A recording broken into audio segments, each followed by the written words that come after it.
Good morning. Now call April 24th, 2025 Teachers and Local Government Employees Retirement System Trustee meeting to order. Welcome, everybody. Thank you for your time and attention. Appreciate everybody being here in person and remote. We have a number of things to get to today, and so in an effort to speed that along, I will keep my comments very, very short. And let's begin with the Pledge of Allegiance and the salute to North Carolina flag.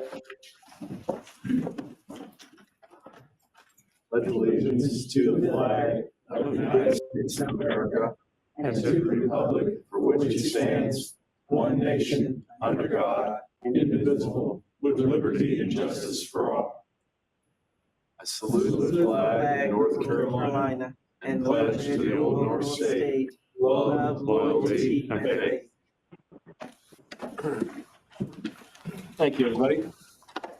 If anyone wishes to make a public comment, sign up or email Patty Hall at patty.hall@mctreasurer.com. That's PATTI.hall. Note that the meeting is being recorded and will be posted online with the other board materials. We'd ask you that you mute your phone or computer if you are not speaking. We're making roll call by name for all votes. Unless there is an objection, a motion and a second will be counted as yes votes. Board members who are joining us remotely, if you must leave the meeting at any point, please announce your departure. And if you return, please announce your return as well. Likewise, if you're remote, please state your name before speaking.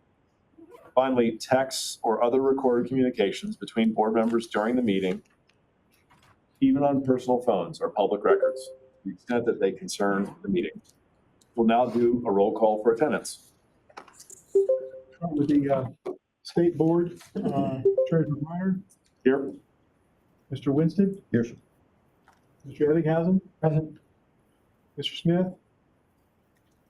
Joshua Smith. Here. Brewer. Present. Good morning. Ms. Reeder. Here. Ms. Blunt. Present. Good morning. Representative Hurley. Here. Ms. Meyer. Here. Mr. Gallen. Here. Moving to the local boards. Manager Pender.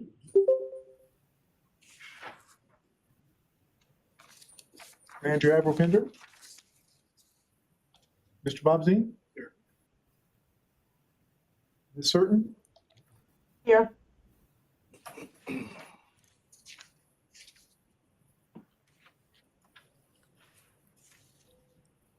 Manager Dearman.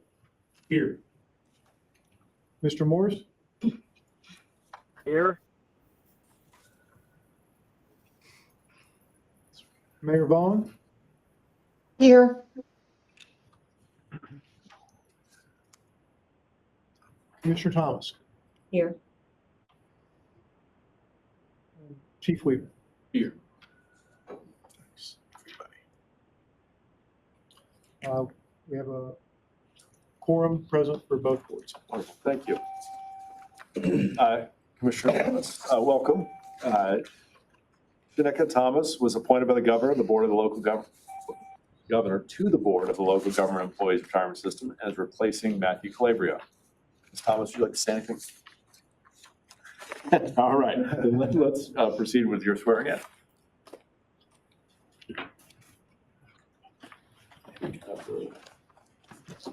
Whatever.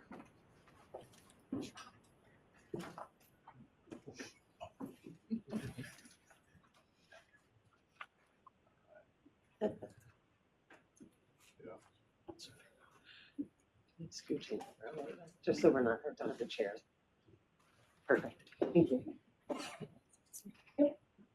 Bible.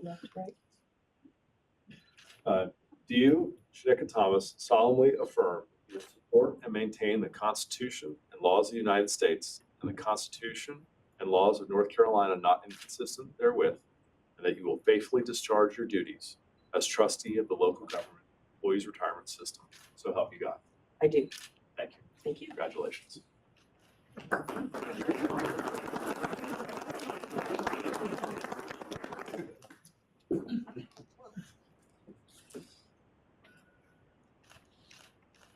Good. Thank you.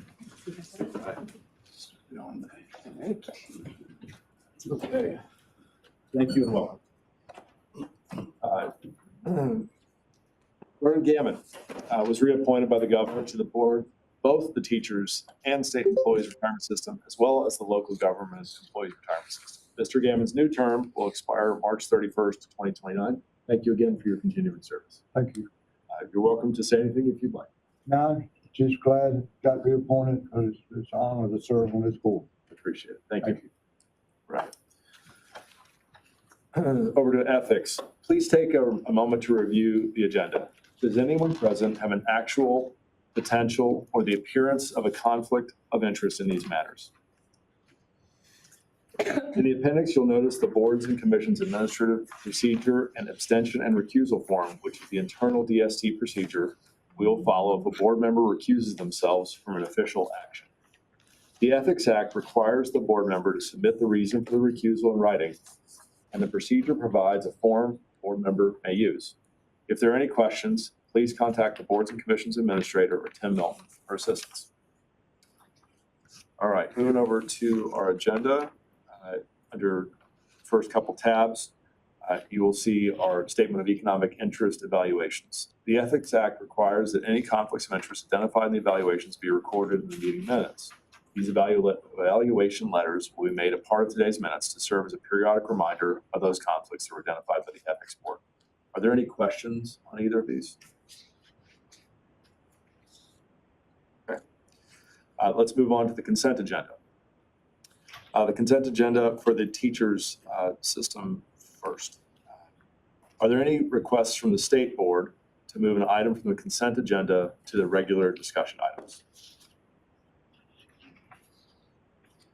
Hearing no requests, the consent agenda for the items for the state board are the minutes from the January 30th, 2025 Board of Trustees meeting for TSERS, acknowledgement and receipt of the Pierce Insurance Report and Active Employers Report for the state board.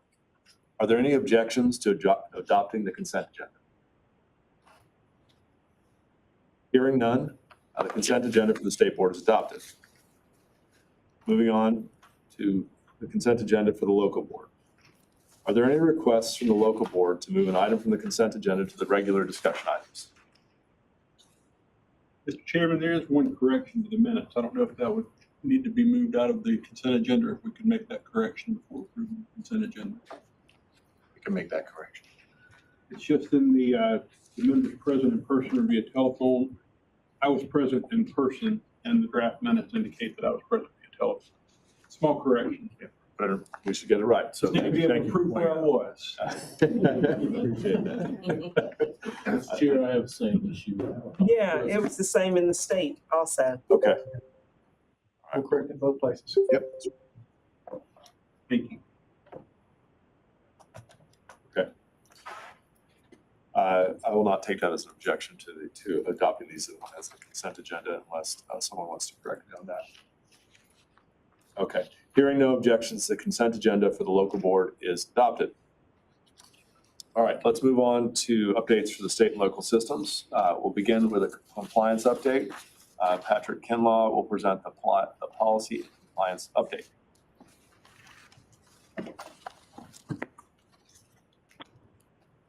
Good morning, everyone. Good morning. I'm Patrick Kinlaw. I'm the Director of Policy Planning and Compliance for the Retirement Systems Division. Our team helps to ensure the long-term health and sustainability of the retirement systems in several different ways. On the slide before you is an outline of a number of things I'd like to just bring your attention to this morning. First, just to give you a preview of situating you on a few things that are policy or compliance related on the agenda this morning without going into much detail on them right now. As part of the consent agenda that was just adopted, you accepted the reports on inactive employers. This is a report required by statute every year that is supposed to identify any employers that have gone at least 6 months without reporting any qualifying employees to the retirement system. There were not any employers fitting that category this year, so that's what the report said. Add a small bit of color. That is something that's evolved over the years. So it was initiated when we had a problem with that, and now we've got it in a good spot. Thanks. A little bit later on the agenda, you'll receive a legislative update from our department's legislative liaisons and our division's policy development analyst. So look forward to that. I will be up here again to present agenda item 15, which is about establishing the employer contribution rate for the local system to be effective July 1st, 2025. And that's an important action that the local board takes every year. And finally, there are some agenda items for each board related to possible new employers in the retirement system. The local board is considering the application of the Thomasville Tourism Commission to join the local retirement system. And the state board is considering the application of Aspire Trade High School, which is a charter school in Huntersville, to permanently join the state retirement system. They've been participating in provisional status for some time up until now. And we'll go into more detail when we arrive at those items. Under number 2 on this page, just wanted to bring your attention to a few things in the meeting appendix and maybe explain why they're there for your attention. The first thing is called the GRS Phase 2 report.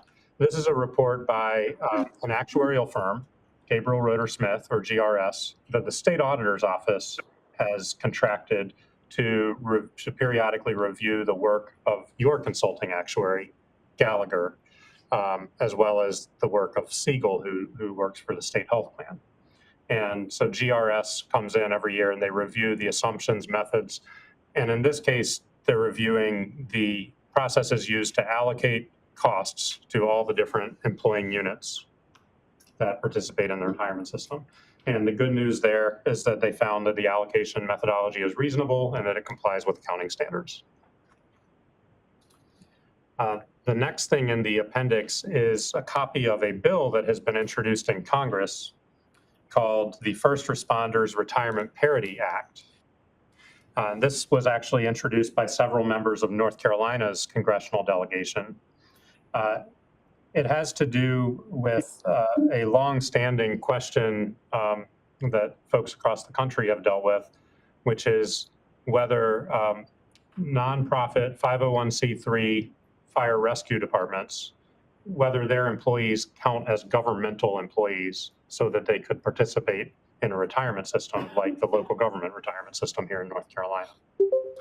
Our office years ago received guidance from the IRS that doing so would jeopardize the tax qualification status of the local government retirement system.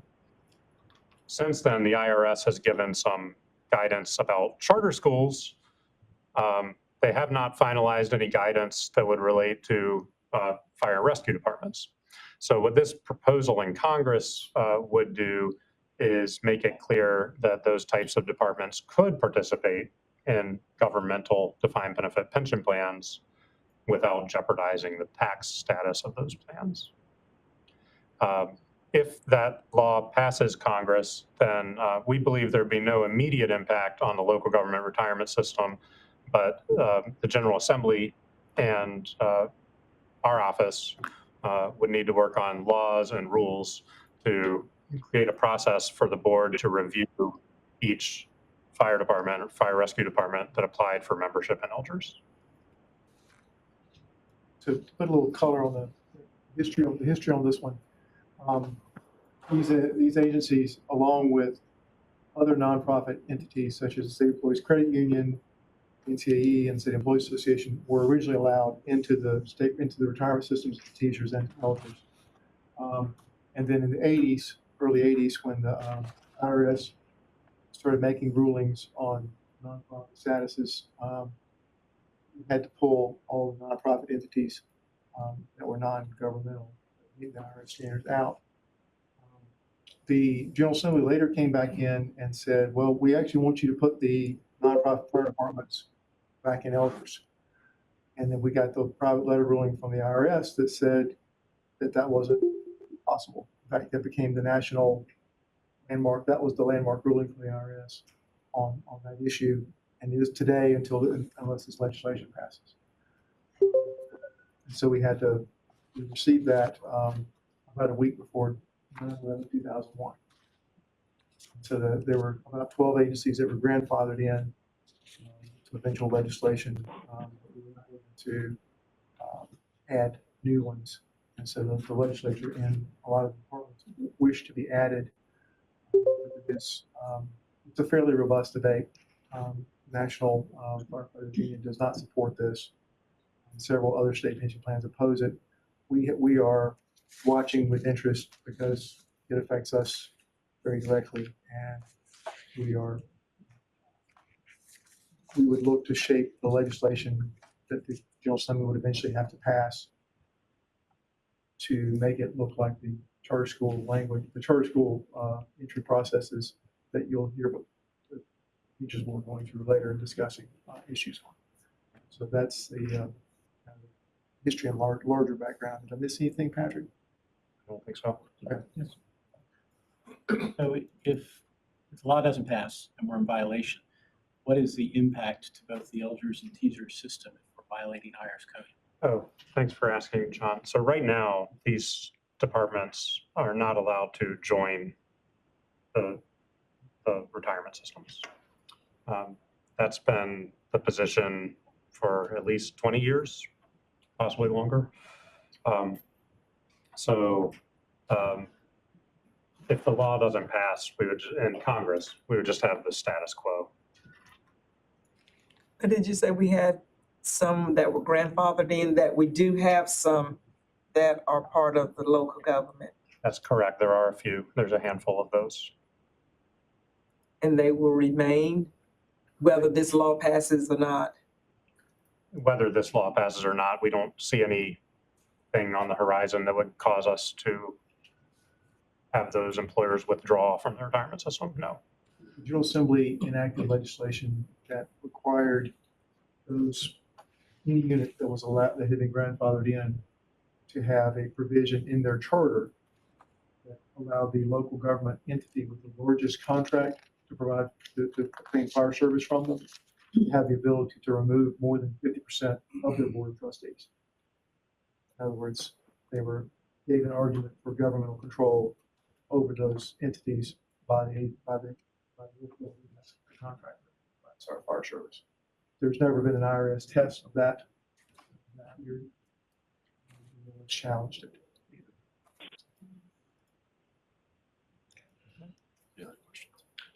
The next item on the list is a letter from the tax council to the retirement system, which is Groom Law Group, that we received on March 17th of this year.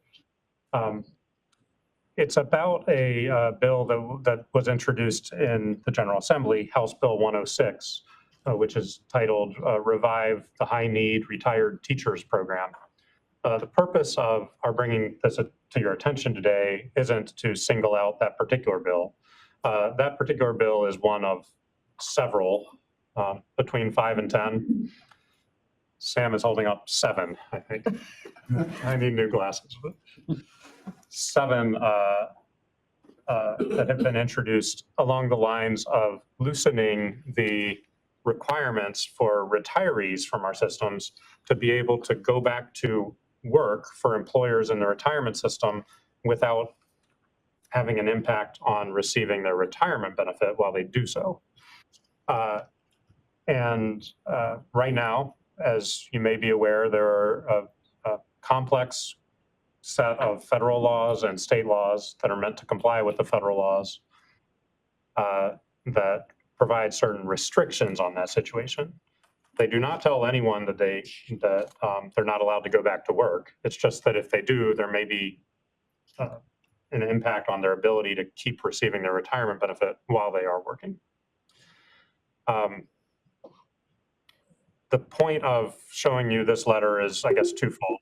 One is that to underscore the technical nature of the federal laws and guidance that we have to follow, which hopefully comes through when you read this letter from Groom, that there's a long series of tests that our retirement systems have to be able to pass in the way that they're designed and operated in order to get the tax advantages that we all benefit from.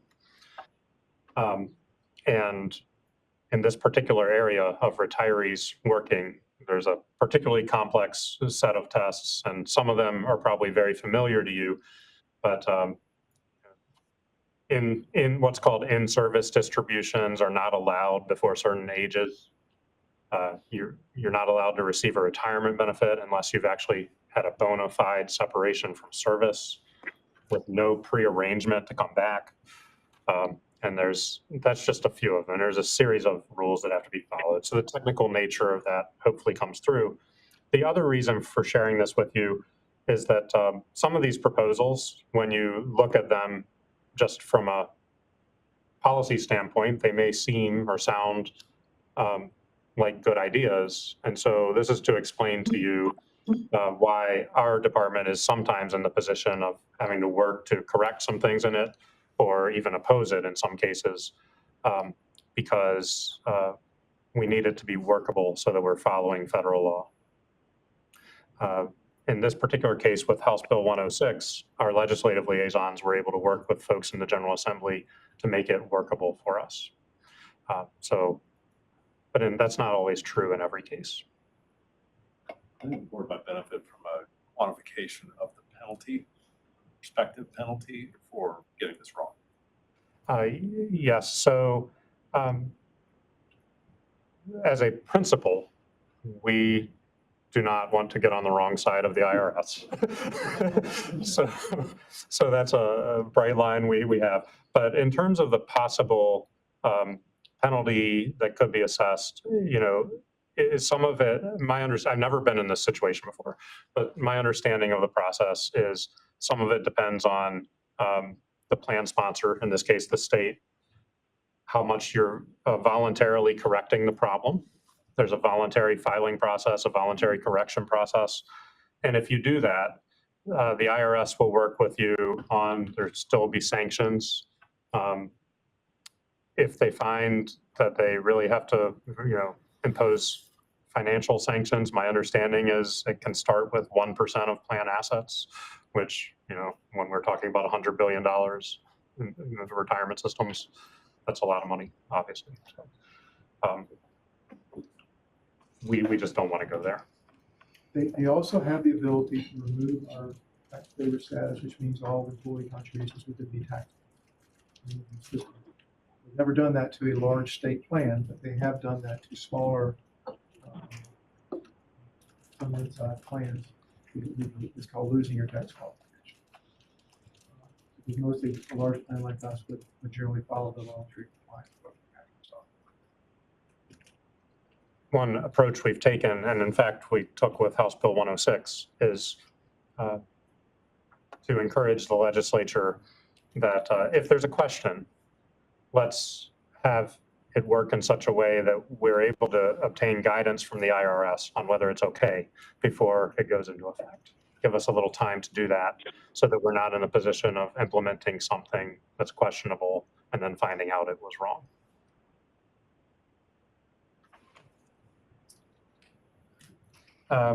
The next item on the list was the Wisconsin, I believe it was the Wisconsin comparative study. So this is just maybe an interesting benchmark report. It's prepared by legislative staff for the Wisconsin legislature once every 3 years. They look at, now it's 87 statewide retirement systems from the 50 states, including both TSERS and LGERS are in there. They try to keep a consistent list from one study to the next so they can study it longitudinally. The average number of people in their retirement systems in this study is more than 200,000, so it's roughly in our ballpark. There's a lot of information in there, and just to pull out a couple of things that might be interesting to you, or stood out to me anyway. One of them is the ratio of active employees to retirees in retirement systems around the country. That has been declining. 12 years ago, the average across the whole country was 2.01, so two active employees per retiree. Now the average is 1.29. There's a dramatic decrease in the ratio. And what that means for us is that the mechanism by which we collect contributions to pay for retirees' benefits is a percentage of current employees' salaries. So if you have to come up with more money and you have fewer employees per retiree, that translates to a larger percentage of their salaries that you have to come up with. And we have seen that in North Carolina. We've also seen that it's that the impact of things like investment return is more sensitive now on the percentage of current employees' compensation than it used to be. And also, just if you fall behind on making your contributions and not keeping the system fully funded, it makes it way harder to catch up. That's the situation. That's right. So the average across the country, 1.29. You may be curious where our systems stand. TSERS is actually below that average, 1.21 employees per retiree. LGERS is a bit above it, 1.65 employees per retiree. Another thing that stood out, and then I'll move on. I'll say two things. I could go on a long time, but the funded ratios of the retirement systems, both TSERS and LGERS in this study, as of the date they collected the data, it was about 88% funded for both systems. That's about the 80th percentile of the systems in this study. So again, maybe 20% of them, about 20 of the plans have better funded percentages the way that they measure it, the way that each system measures their own funded percentage. 80% of them have lower funded percentages than our systems. The assumed rate of return that systems use was another interesting thing. Ours, of course, is 6.5, and it has been for 4 years now. The boards will be reviewing that later this year into next year as part of the once every 5 years study. I thought it was interesting that just 3 years ago, the majority of these retirement systems across the country, more than 50 of the 87, were using assumed returns greater than 7%. So 7.01 or higher. Now, 3/4 of them are using 7% or less. So what this means is that many of the other states have moved their assumptions to be closer to in line with where ours have been for a little while now.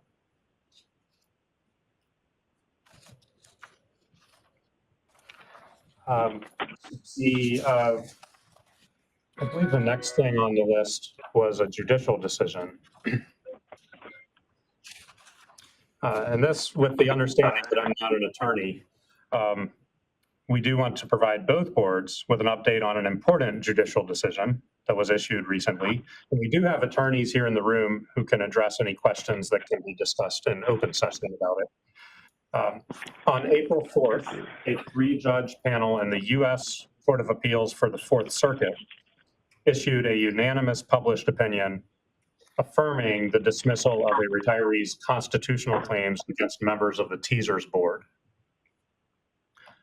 The case was named Talley versus Falwell, and it had to do with the method that TSERS is using to recover more than $80,000 in overpayments that a particular retiree received over the course of 8 years from 2010 to 2018.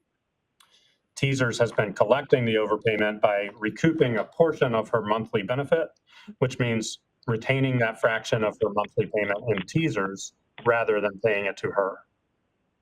RSD's, the retirement system's actions in recovering the overpayment have been upheld as lawful by the court at all stages of this case. The recent ruling by the Fourth Circuit affirmed the lower court, the U.S. District Court, which has the effect of dismissing all of the claims at the district court level.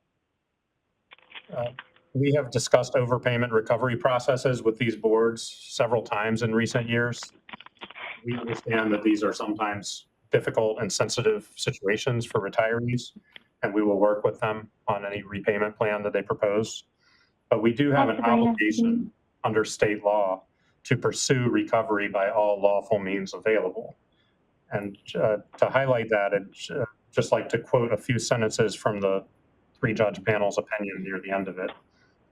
They wrote, the retiree in this case received an unexpected windfall when she began receiving inflated monthly benefit checks. Having enjoyed the $86,173.93 of extra cash that she received over 8 years, she naturally did not want North Carolina to recoup it. But the state had a statutory obligation to do so, and recouping its overpayment under North Carolina law did not violate the retiree's constitutional rights. Tim, would you leave it like for Tim to recognize the DOJ team and all the team that worked on that case? Because that's a really big case and significant question has been answered by the federal courts. That's correct. We have in the room with us Mary Scruggs, DOJ attorney, as well as Natalia Eisenberg. And so in addition, there was additional staff that argued this case before the Court of Appeals in the Federal Circuit as well. That was Olga, and I'm going to butcher her last name. But thank you all very much. We will have to be discussing this case in closed session with the State Board to discuss a little bit more information. That's attorney-client privilege. But this document you can read. We thought it was good to attach it as an appendix. It is a public record. Thank you. Thank you, guys. Thank you.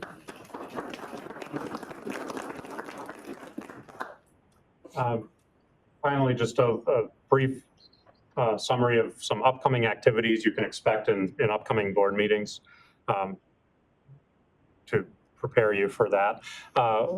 One is that, as requested by some board members over the years, we think this is a good time as we head into policy discussions over the next year, contribution policy discussions and so forth, to have a discussion with the board about member contribution rates. Several members of our boards have asked from time to time about the 6% of pay that employees contribute into the retirement system, and whether that is ever subject to adjustment and why it could or could not be adjusted. Of course, it would require legislative action for any change to ever be made. But we think this is a good time to just have a little bit of a deeper discussion about the issues surrounding that for the board. So we'll be doing that in one of the upcoming meetings. The contribution-based benefit cap legislation has now been around for 10 years. And so we'll be doing a review of what we've seen over that 10-year period and how it's changed and what the future looks like and how it may be different from the past in terms of contribution-based benefit caps. They're also related to contribution-based benefit caps. There is work underway here to develop an estimation guidance for local and state employers who receive notice from our office that one of their employees might lead to a liability for them under the contribution-based benefit cap. And what they get from us is a person's name, and they're invited to call us so that we can work with them on an estimate of the liability under whatever scenario they'd like to imagine about that person's retirement. But in addition to inviting them to call us, which we will always do, we'll always keep inviting them to call us if they get these kind of letters from us. We're going to put some guidance up on our website, share it with employers so that they can walk through their own estimate on their own if they prefer to do that. And then finally, we anticipate a discussion at an upcoming board meeting about the legislative enactment implementation arrangement, some of which you'll hear about today, but we have annual reports on that, and we expect to talk about it more in the coming meetings. Maybe two quick editorial comments on CBBC. I've gotten a lot of feedback about this from a lot of different people. And the first was that we used to call this pension spiking and you almost did it. We're not going to do that. And the reason for that is that I think what we find is that in an extraordinarily high percentage of circumstances, there's no malintent here. there's a pattern of raises or a transfer of jobs or something that leads to these type of liabilities. It's not someone. We wanted to honor that by calling it CBBC instead of penalty. And then two, what we consistently hear is that the process and the calculation is incredibly opaque. And that's because it's incredibly complicated. So we are trying to help people with that, with this calculator. And so I really appreciate the team's work on that. It will make an appearance soon, and hopefully that will help some of our employing units as they try to manage these liabilities in the future, because they can be very substantial based on obvious changes in salary structure. So those are the two things, and obviously happy to evolve our approach on this over time. The point is very simple, and that is to make sure that we are honoring the employees with the appropriate benefit that clear to everybody. Please. Under upcoming events, you mentioned a discussion for member contribution rates. Is there any discussion in the future about the formula that is used to calculate retirement for TSERS? Is that coming up anytime? So in other words, the 1.82 or 1.85% of average final compensation. Certainly that's another thing that would require legislative action for that to happen. Are you asking, could we talk about it at the board level? Yes, since we're going to be discussing member contribution rates, could, along the same lines. We could work that together as part of the same conversation personally, if that's what we'd like to do. And I will go wash my mouth out with soap after almost saying a bad word there on the CBBC. Anything else? There's a couple other pages I want to just run through very quickly. The next page is something you saw at the last meeting, but it's a timeline just to situate you on where we are with the once every 5 years study of assumptions and the review of the employer contribution rate stabilization policies. So there will be some action later in this year around the experience study. 2026, January and April are big dates for the board to review and take action on those things. And they become effective in 2027. So that's why 2027 is on this timeline as well. But that's where we are in that process. Page 3 is just a report that we give the board each quarter on whether there have been any approvals or denials of any retirees asking us to treat their overpayment under the alternative repayment provisions that were put into law a couple of years ago. And there were no such approvals or denials in the last quarter.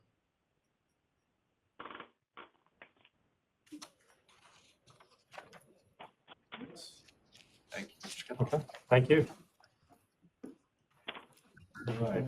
Operations. Now over to operations. Bonnie Bass, Ron Chisholm, and Sam Watts standing in for Courtney Carter, who couldn't be here today to answer our questions here. I'd particularly like to thank Mr. Chisholm for his choice of ties. Thought you might like that. Good morning, board. My name is Tanya Bass. I'm the Director of Member Services. And for the new board members, I would like to give an overview of what Member Services consists of. Member Services is the member-facing section of the Retirement Systems Division. It's composed of counselors assisting members via phone, video appointments, the front desk, chat, email, or mail correspondence. We also host webinars with Empower, our 401k vendor, to provide a total retirement experience for our members, in addition to other internal duties to help ensure that our members receive full service. And after the introduction, I'm just going to go into a little metrics for what we have experienced this first quarter of the year.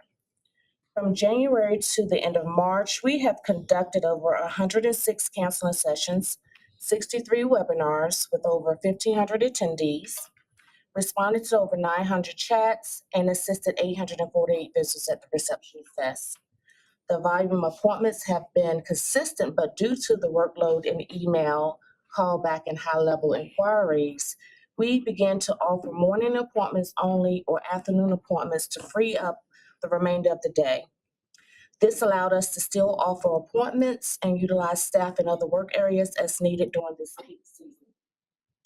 Our correspondence volume started off heavy in January with receiving over 10,200 correspondence. It dropped off in February to a little over 9,200 and then spiked again in March to over 10,740. We had a 21% increase from last year this same time. We saw the same thing happen with our emails. In January, we received over 9,800 emails, dropping to a little over 8,800 in February. Then it spiked again in March to 10,211. That's over a 24% increase in volume from March 2024. The call volume increased from January with receiving over 25,500 calls to over 32,360 calls in March. That's a significant increase of 31% from last March of 2024 of 24,781 calls. Average speed of answered increased in the call volume from 11 minutes and 51 seconds in January to 21 minutes and 56 seconds in March, with almost quadrupling March of 2024 from 8 minutes and 38 seconds. The abandonment rate almost doubled from January to 15.8% to 29.6% in March. We've seen some abnormal call volumes, but and still in line with the increase in volumes of this peak season, which runs typically for member services from January to after tax season in April. Well, it's now extended, but normally typically April, we start to see it dwindle down. Some of the things that contributed to the abnormal increase are the following. The tax season with members requesting copies of their 1099-Rs, members needing assistance gaining access to our Orbit self-service to make new tax elections, and with us encouraging our members to use our self-service website, but often they are unable to pass our security authentication. These actions require the member to complete an affidavit of identity that generate calls and questions and correspondence, emails, and chats. The new election of health insurance premiums also, even though it's deducted most likely in December, it still carries on in January with people trying to get those things taken care of. Member service continues to review the way we conduct business to provide quality service and adjust work to meet the needs of our members. We routinely evaluate what additional information we could put on the IVR or our website to help members when call volume is higher than normal, and we offer callback assist to respect the member's time. We did see a lot of times we had to pull back on our callback assists earlier than we normally do. They're set at different times during the day. But when the call volume gets so high, at that point, you're kind of fighting against each other. And we want to make sure that we're able to call members back by the end of the day. That is what I have to report today. Do anyone have any questions? Yes. So just a question about the increased call volume. Is that increased from year over year? Like, is that a comparison from last year at the same time? You know, you Yes. said that there were tax implications and people calling for different things. That's normal for this time of year. Mm. But is that an increase year over year? It increases year over year, yes. But this year, I can tell you, this has been a little bit higher than normal. From January to April, you always see our volumes rise. But to be at 3,200 calls, that's abnormal. So we've had some things. We did push some people. We did push the agenda to have people go to Orbit self-service. And with that, because they're not able to pass authentication, not remember some of the things that they're asked for the knowledge bases, you know, the KBAs, it does prompt them to call us so that we can try to get them verified on the phone. Or if we can't verify them on the phone, we do ask them to send an affidavit of identity.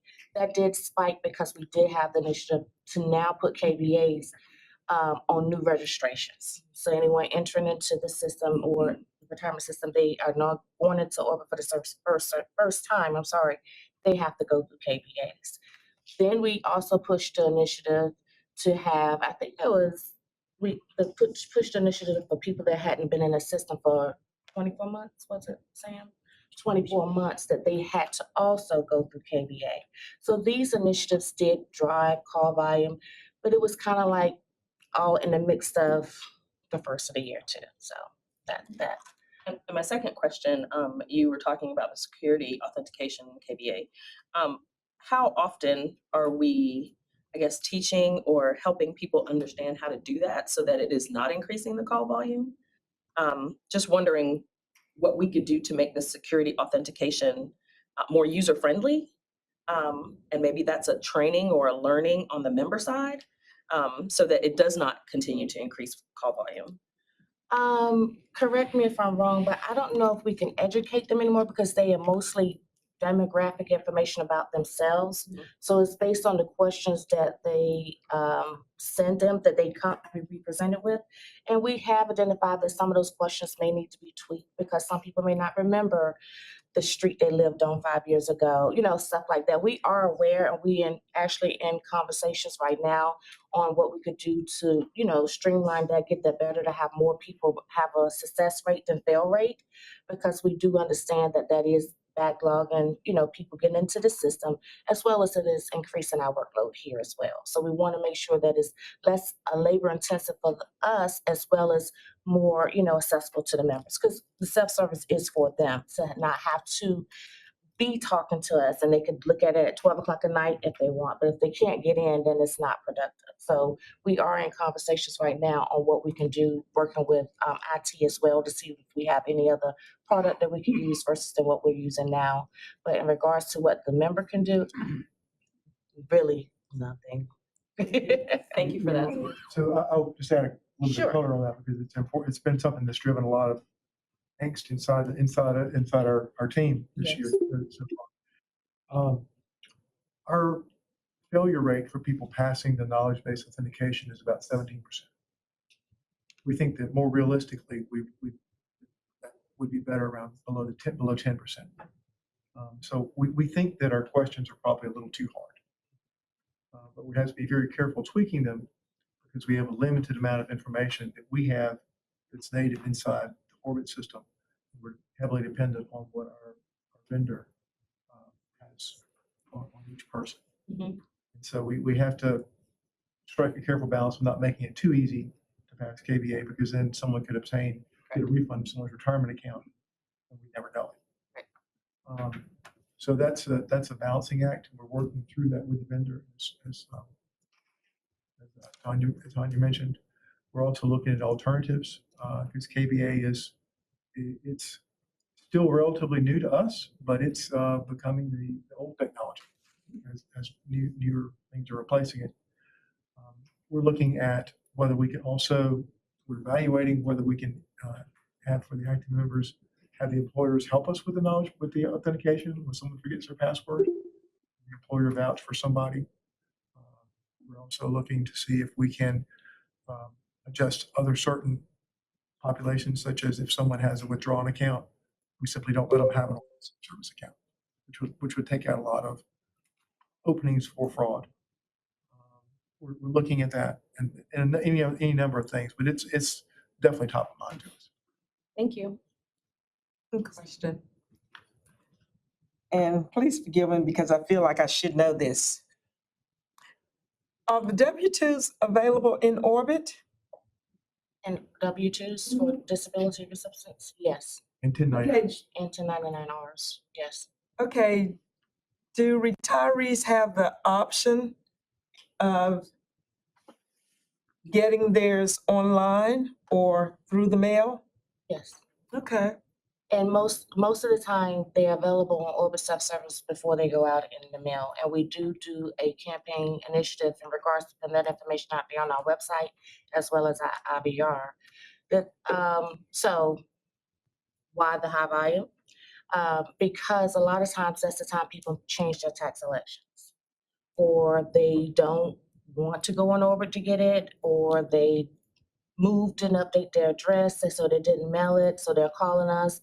But there's more people than we like that don't want to go get things from Orbit. So we don't make them have to wait to get something. We just go ahead and send it out to them.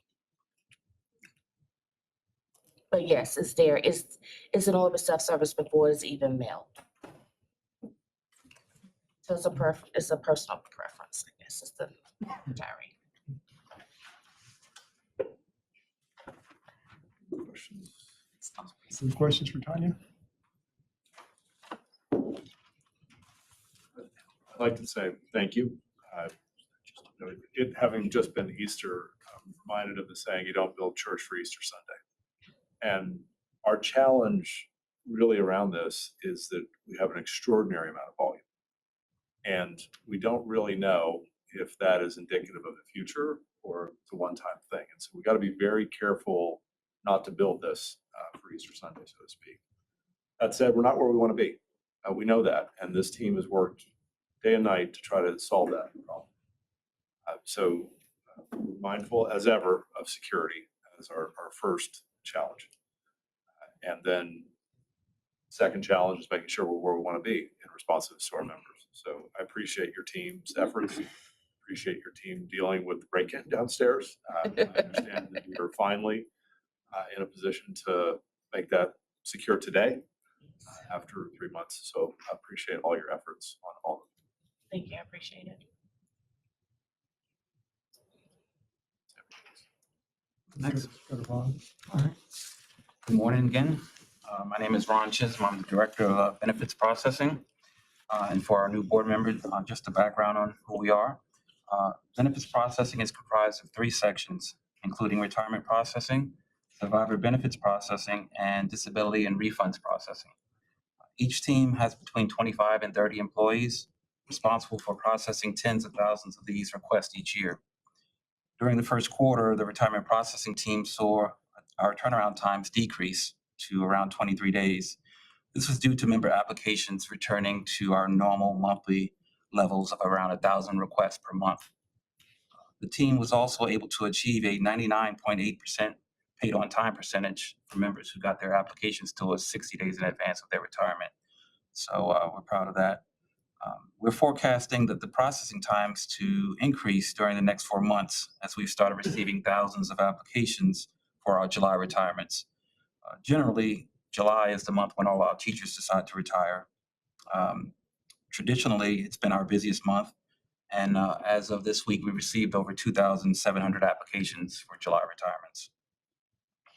The survivor benefits team began to see a number of death notifications decrease in March. This is in trend with what we normally see around this time of year. We anticipate our processing turnaround times to decrease starting this month as well. The disability and refunds processing teams have recently returned to normal staffing levels. At the beginning of the year, I think we were maybe 50% staffed in that section, and now we're almost 99% staffed. So we're happy about that. We're currently doing some training and cross-training to get those new hires up to speed and proficient. The additional staffing has helped our refunds team reduce our processing times from 40 days at the end of March to under 30 days here in April.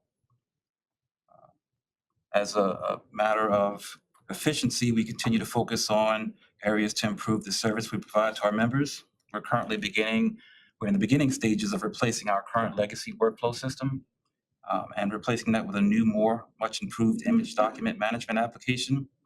This enhancement will improve our overall efficiency. We've also procured a new vendor for our death match audit service. This new service provides us with more coverage and better reliability and more reporting accuracy, and it actually is more cost effective for us. So we're also looking at many ways to improve and make us more efficient. So those are the updates for benefits processing. I'll be happy to take any questions.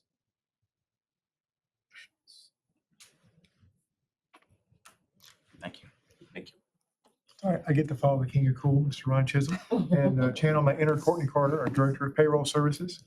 I always like to remind you that our payroll is either the second or third largest in the state, depending on whether you, Social Security is always the largest, and it's either us or Walmart's number 2.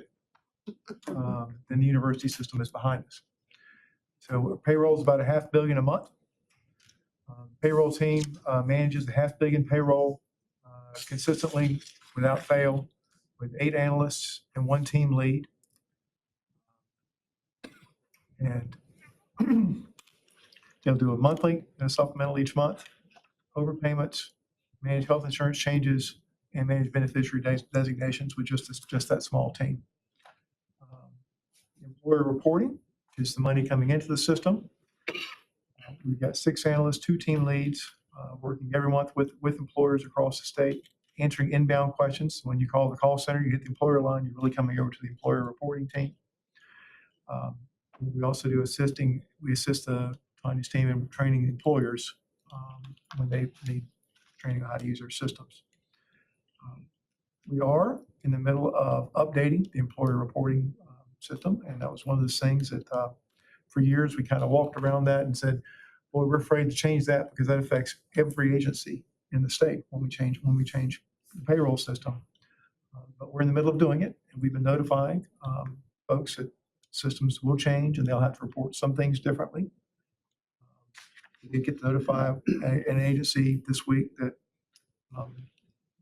the 18 years of grace period we gave them on reporting something wrong to us every month is going to come to an end next month. And so that we said, well, it's 18 years, guys. You need to report it to us correctly. Without having us have to fix 56 errors. Because those 56 errors feed into 11,000 errors each month that come in on payroll. They have to be resolved by the 6 analysts that work in employer reporting. They have to make sure that everything is correct for not just so that we pay everybody the right amount of money, not just so that we get the money attributed to the right accounts, but so that when Patrick does the actuarial reports, we've got the right demographics in the system to know what we're going to look like and what our liabilities will look like, and so that when you guys set your experience review, you've got the right information. All that feeds in through the employer reporting team. So we had about just doing the numbers, half the payroll, 372,000 payees in March, which is a 2% increase year over year, which is expected. That's normal, what we anticipated. In our printed checks, this is a question with the board members have been tracking for a long time. We're down to 1.7% of total payees are getting printed checks. So that means that everyone else is getting electronic deposit, which heightens our need for security. Tanya's team, we had an earlier conversation about knowledge-based authentication, because you can change somebody's direct deposit if you break into their system. We have lots of barriers, lots of things that slow that down, but the 1.7% is our checks. Checks are moving slower. We noticed that it takes about 5 days for checks to get from one side of Wake County to the other. And it's taking upwards of 10 days for our correspondence to get across the state.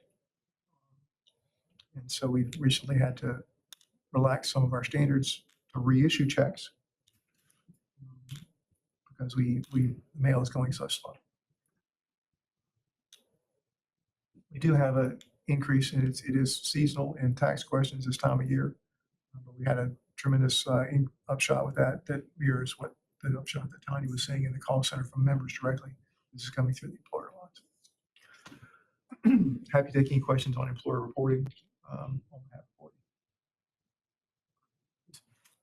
So I just have one question. You mentioned some of the payroll changes that are coming and that there are notifications going out. Can you tell me a little bit about how those notifications are going out, the method of the communication plan? So we have the employer newsletter that goes out periodically. We have special email blasts to the employers, and we've been talking about it for when we first it's been about a couple of years. We've been saying it's coming, and then I think as of July last year, we said it's coming on this date, and then we had to move that date a couple of times to make sure that we implemented it correctly. But still, in the last month, we've had folks come and say, we didn't know this was coming. That's normal. That's our normal pattern. We have generally fairly robust communication path with employers. The only problem we do have in talking with employers is perennial. The HR staff that are assigned to do that tend to turn over pretty frequently. So the HR turnover staff, and so we do like to remind employers, please keep your Orbit contacts up to date, so that we know who to talk to and who to ask questions. I was just wondering, one of the things that we had requested is that when we're making changes, that we put them in either with those paper checks, some sort of notification, or even a line on the pay stub or on the email that goes out with the pay stub, because people don't read their email from us, but they do look at their pay stub. And so just wondering what the communication plan was, so that you don't get all the people to come back and say, well, I didn't know this was changing. What happened? And now Tanya's call volume has skyrocketed again. So just curious. Thank you. Thank you. Yep. Quick question, John. It's from your predecessor. We discussed about a year ago, but it has to do with the vendor and the automated system. And one of the things we discussed was you have problems with people not updating their addresses, not updating their spouses, trickling through the system. And part of that was going into the software system and requiring people when they log on once a year, birth month, or whatnot, that Orbit goes to their personal information and says re-verify your address, re-verify your beneficiary, and they have to click on that initial whatever click once a year, so that stuff's updated, so we're not getting caught in that. Is that still working with the vendor, or is that still kind of sidebar? We do the initiative to have something go out to have people, please update your beneficiary, review your information. We work with our communications manager, Christy, to have things go out to have people do that. So that's still working. We're sending that out internally, I do believe. I think what we talked about is actually when you log into Orbit, and you haven't updated that information in a year, it automatically goes to that and says, is this currently your address and phone number? If so, click yes. Is this currently your spouse? Click yes. And so it walks them through that and it forces them to do it before they can go on and look at the rest of their benefits. And so it's a push method. You haven't to reach out to them. Right. To answer your question, no, we have not done that, but that's a good takeaway. We'll check on the status of that earlier request. We'll see if we found a technical reason why we couldn't. Or we simply still in the process, in the queue. We have a long list of things in the queue of things we'd like to do. I just want to make sure it's either there or we. Yeah, a year ago it was in the queue and it was a ways down. Higher priority. Thank you. Okay. Thank you all. Thank you. Okay, we will now move over to the investment updates. We'll begin with the report from the Investment Advisory Committee with Ms. Brewer, who's on the phone. Lance. Treasurer, good morning. Can you hear me? We can, thank you. Fantastic. Good morning, everyone. The Investment Advisory Committee last met on February 26th to review the fourth quarter 2024 performance of the investments comprising our retirement system. Evaluation for the retirement system ended 2024 at $126.5 billion, down from $128.5 billion at the end of the third quarter, a decrease of roughly 1.6%. The actual Q4 performance came in at a loss of 1.35% versus a benchmark of negative 1.44%. The one-year performance of our system declined to 7.43% versus a benchmark of 7.45%. A three-year return of 1.98% against a benchmark of 1.61%, and a five-year return of 5.31% versus a benchmark of 5.51%. In regards to the asset allocation of our system's investments, growth assets remained underweight at 54% of assets versus a target of 55%. Rates and liquidity were overweight at 34% against a target of 33%. Inflation-sensitive investments were underweight at 9.67% versus 11% target, and multi-strategy was overweight at 2.1% versus a target of 1%. As of our meeting on February 19th, these allocations have been updated basically to on target with growth at growth assets at 55.5% and rates and liquidity decreasing their position to 33%. Well, we were updated on each asset's class performance over 2024, with growth providing a blended return of 12.97%, rates and liquidity at 1.5%, inflation sensitive just under 1% at 0.80, and multi-strategy at 8.18%. Kevin's going to follow up my report with some of his own notes, and he'll bring us all up to speed on the year-to-date performance of the system, given the volatility over the past few weeks, and then we'll be able to provide a little bit more color around that. And Treasurer, that will conclude my report this morning. Thank you very much. And now to Kevin Sigris, the Chief Investment Officer of the Investment Management Division. Good morning. So as Len said, I'll have a few remarks to add a bit more detail to his summary. Excuse me, and then I'll give an update as to like where we're at calendar year to date through estimates as of yesterday. So can we go to the next slide?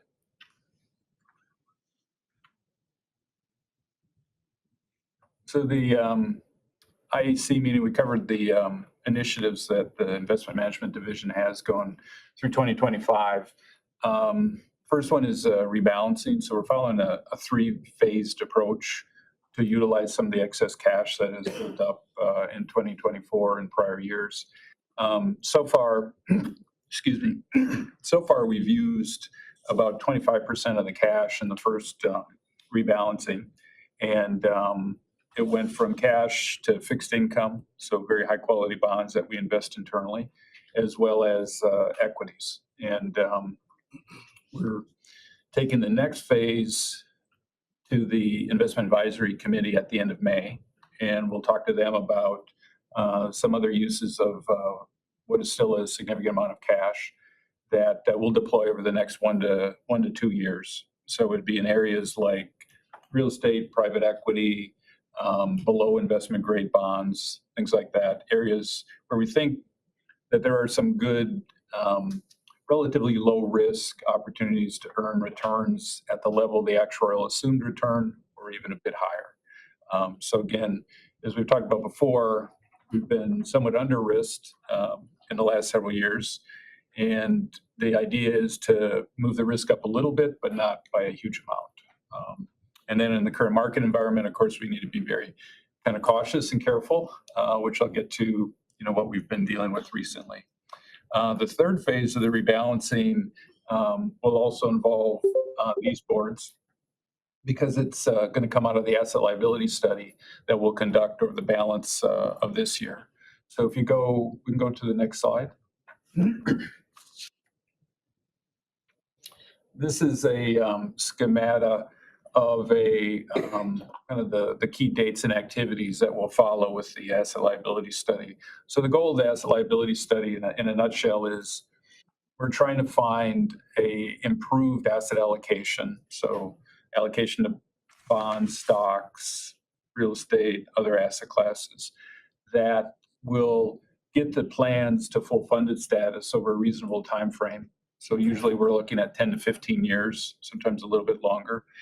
And in doing that analysis, we take into account the circumstances of the plan. So the promised benefits, which are driven by the actuarial projections. We look at the contribution rate policy. So when the plan is underfunded, as it has been, then there's more contributions that come in, right? If the plan is overfunded, then contributions that come into the plan actually go down. And then we need to also take into consideration the rules that apply to granting COLAs to the retirees. So we'll go through this analysis. We'll engage our consultant. We're already in that process as part of the team.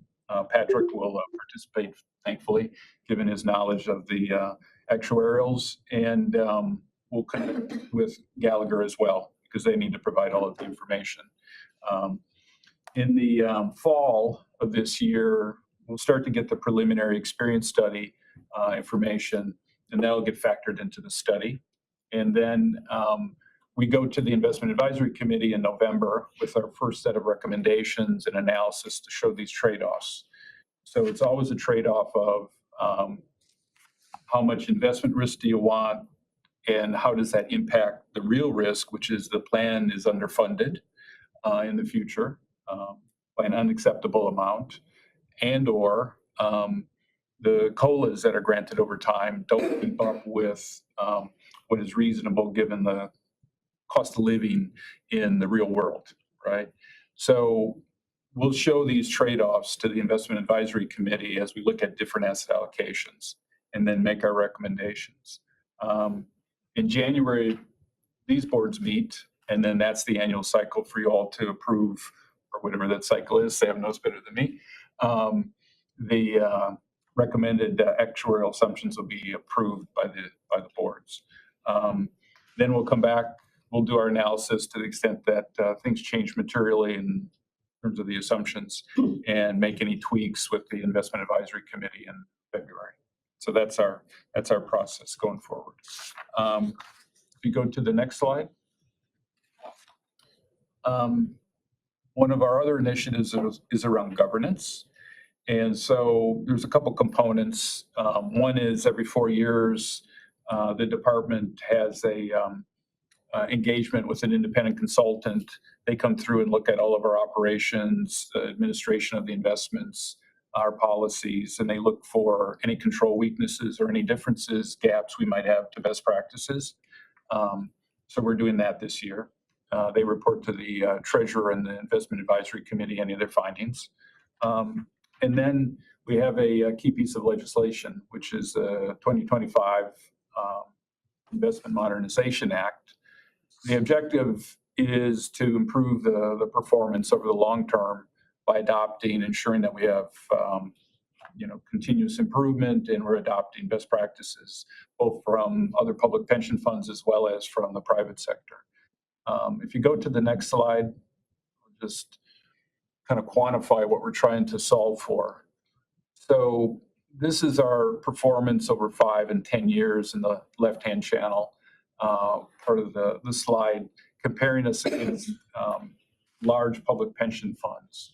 So this shows our performance. It doesn't take out fees because the data doesn't come to us that way. But you can see the NCRS is that far right column. So for 10 years, we've averaged 6.3%. And then it compares against the median large public pension fund, and then the top 25% best performing plans. So the fact that we've been somewhat under risked over time, particularly over the last 8 years, that has had an impact on our performance. So we have lagged our peers, whether it's the average peer or even the top performing plans.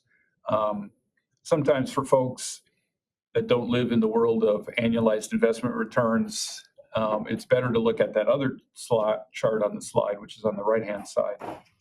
And that shows what would be the impact on a dollar that was invested in 2015, and our lower return, how does that accumulate over time? And so what you can see is that the average peer, that dollar would have grown over that time frame to over $2. While ours got to $1.85. So that's kind of how you can translate into investment performance impacts the size of the portfolio, the funded status. If we had been at that average return and we were at that $2.07, all else equal, and this is with the benefit of hindsight, the pension deficit would largely be closed. So this is kind of the impact potentially of improving the governance. That's at least the goal. So if we go back, I'll touch on the substance of go back one slide, please, Lisa. Yes. So the substance of the legislation, this Modernization Act, is to create a new investment authority, which is essentially an agency.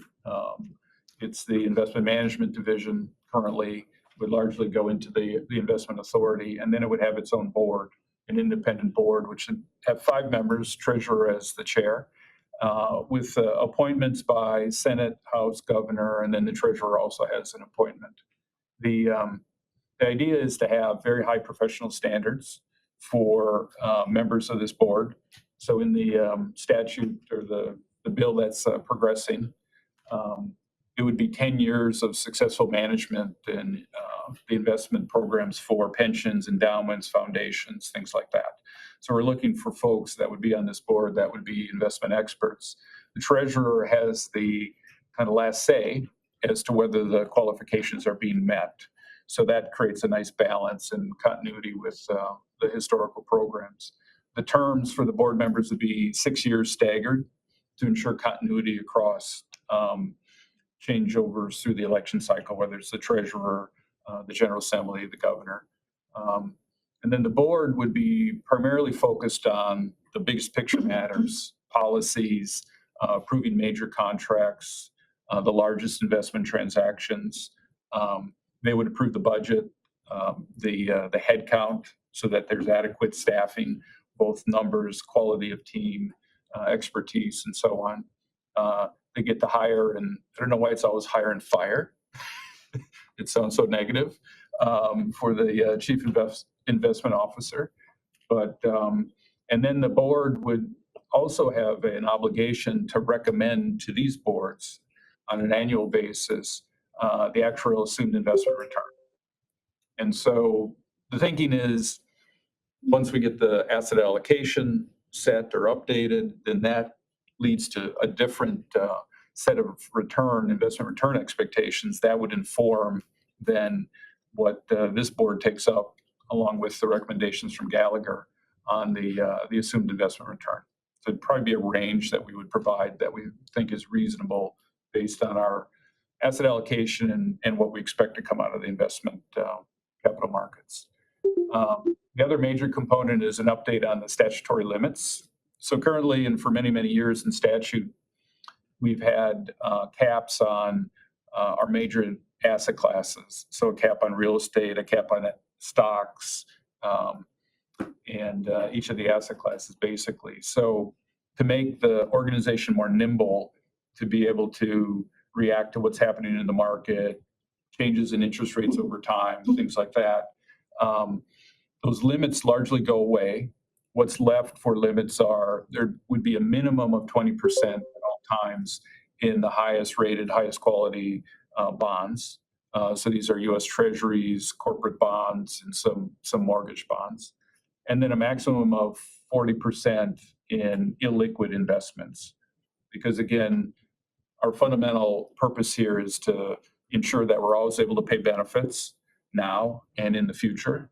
So we need to manage that liquidity, which we always have, conservatively. The board would set other limits. That would be part of their responsibility, but the nimbleness would be baked in by giving the board this duty as well as the authority to set the limits. And then, consistent with what I said earlier, the board is required to avoid undue risk relative to other public pension funds.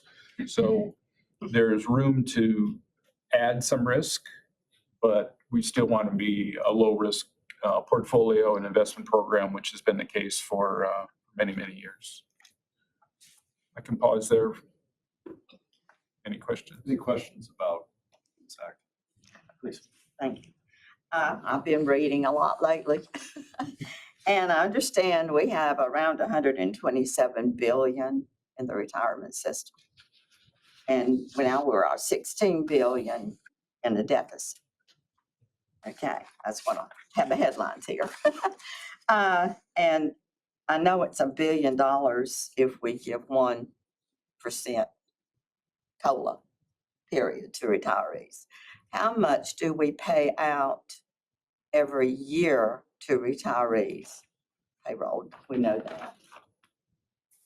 51 billion or Half billion a month. Patrick can give you the, It's about 7 billion a year. That's in total paid from our office. That's mostly monthly retirement payments, but it does include refunds and disability payments as well.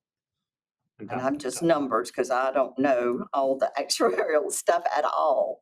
But I don't understand. This is going on for 100 more years, and we're saying we need the money right now.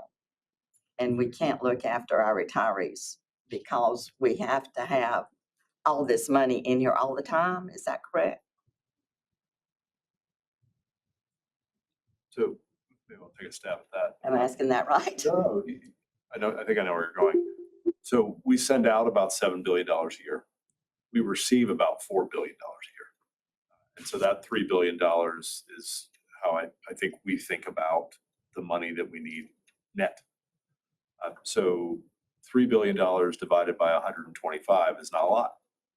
Our spending rate is 2 and change percent. And so from the perspective of the appropriate amount of risk for this pool, I think the key design factor for any investment management program begins with your net spend rate. How much money do you need and when do you need it? I think one common misperception of retirement plans is that they kind of have the same risk profile as their average beneficiary. They don't. Retirement systems, to your point, are going to last 100 years. The average beneficiary, God willing, would last another 100 years, but probably won't. And so there's a big difference in the amount of risk the retirement system can accept versus the amount of risk a retiree can or should accept.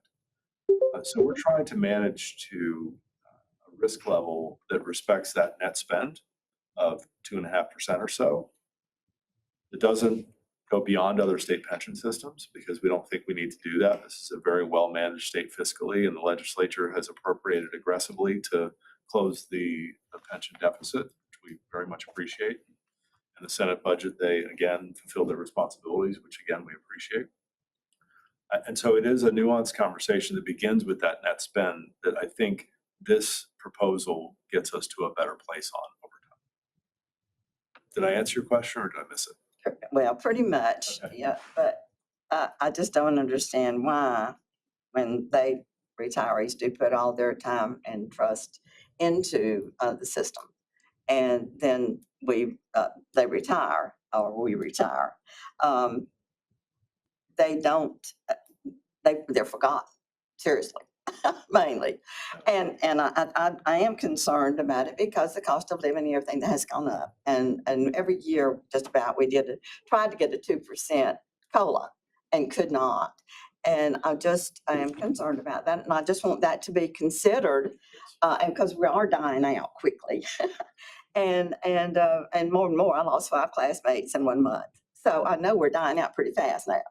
And so probably there's come a time you're going to have more dying than you are, maybe coming in. I don't know. But I know we're going to have to do something.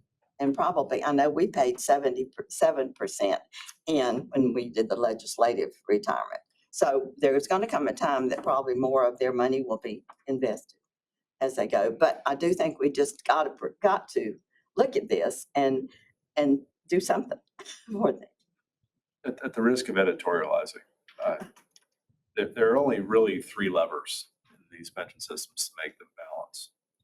You can ask for more to be appropriated by the legislature. We've done that over and over again. And you see it in the contribution rate that we've adopted. We're now at 17% and prospected will climb. You can ask more from the retirees in the form of not giving them cost of living adjustments. And we've done that as well. And particularly in the local plan, it's been, a decade or so since we had a permanent COLA, where you can ask more of the investment management side. And that's the area, and you see it on the slide in front of you, that to me is the only logical place we can ask more of. So agreeing with you, but. One more question. Sure. Are mutual funds included in the stock and it has a it has a cap on it? Not mutual funds per se. It's defined, that's a vehicle for investment. So some mutual funds have stocks in them. Some mutual funds have bonds inside. So we would look at what's actually invested in and would fall under those current caps that are in statute. Yeah. Thank you.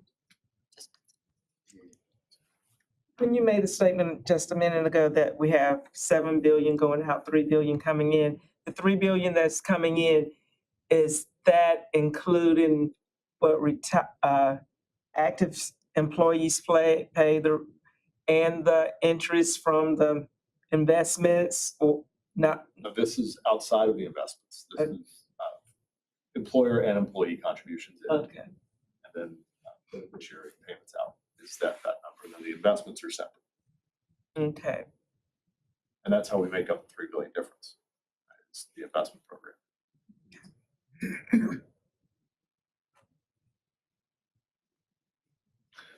Sorry, did you have a question?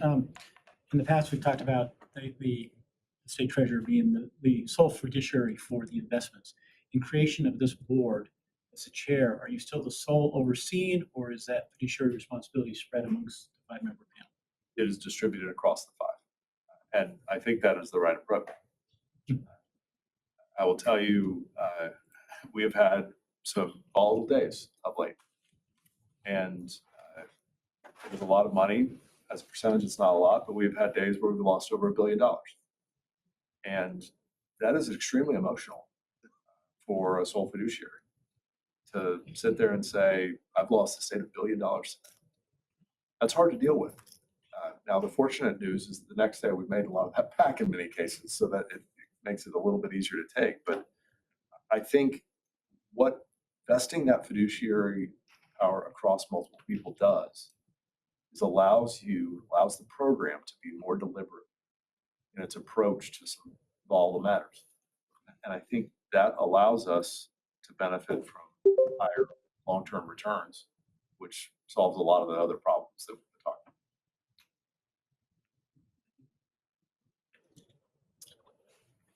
about.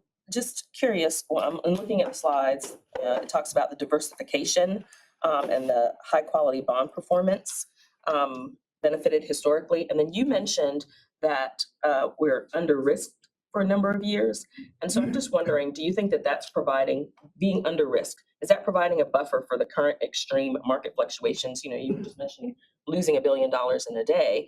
And I know that there are lots of people that are concerned about the extreme frequent fluctuations of the current market and what that might mean for the future. So to your point, Pat, how do we continue to take care of folks?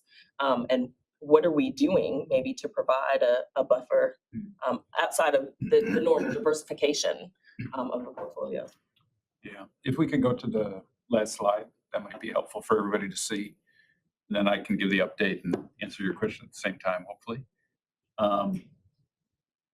There we go.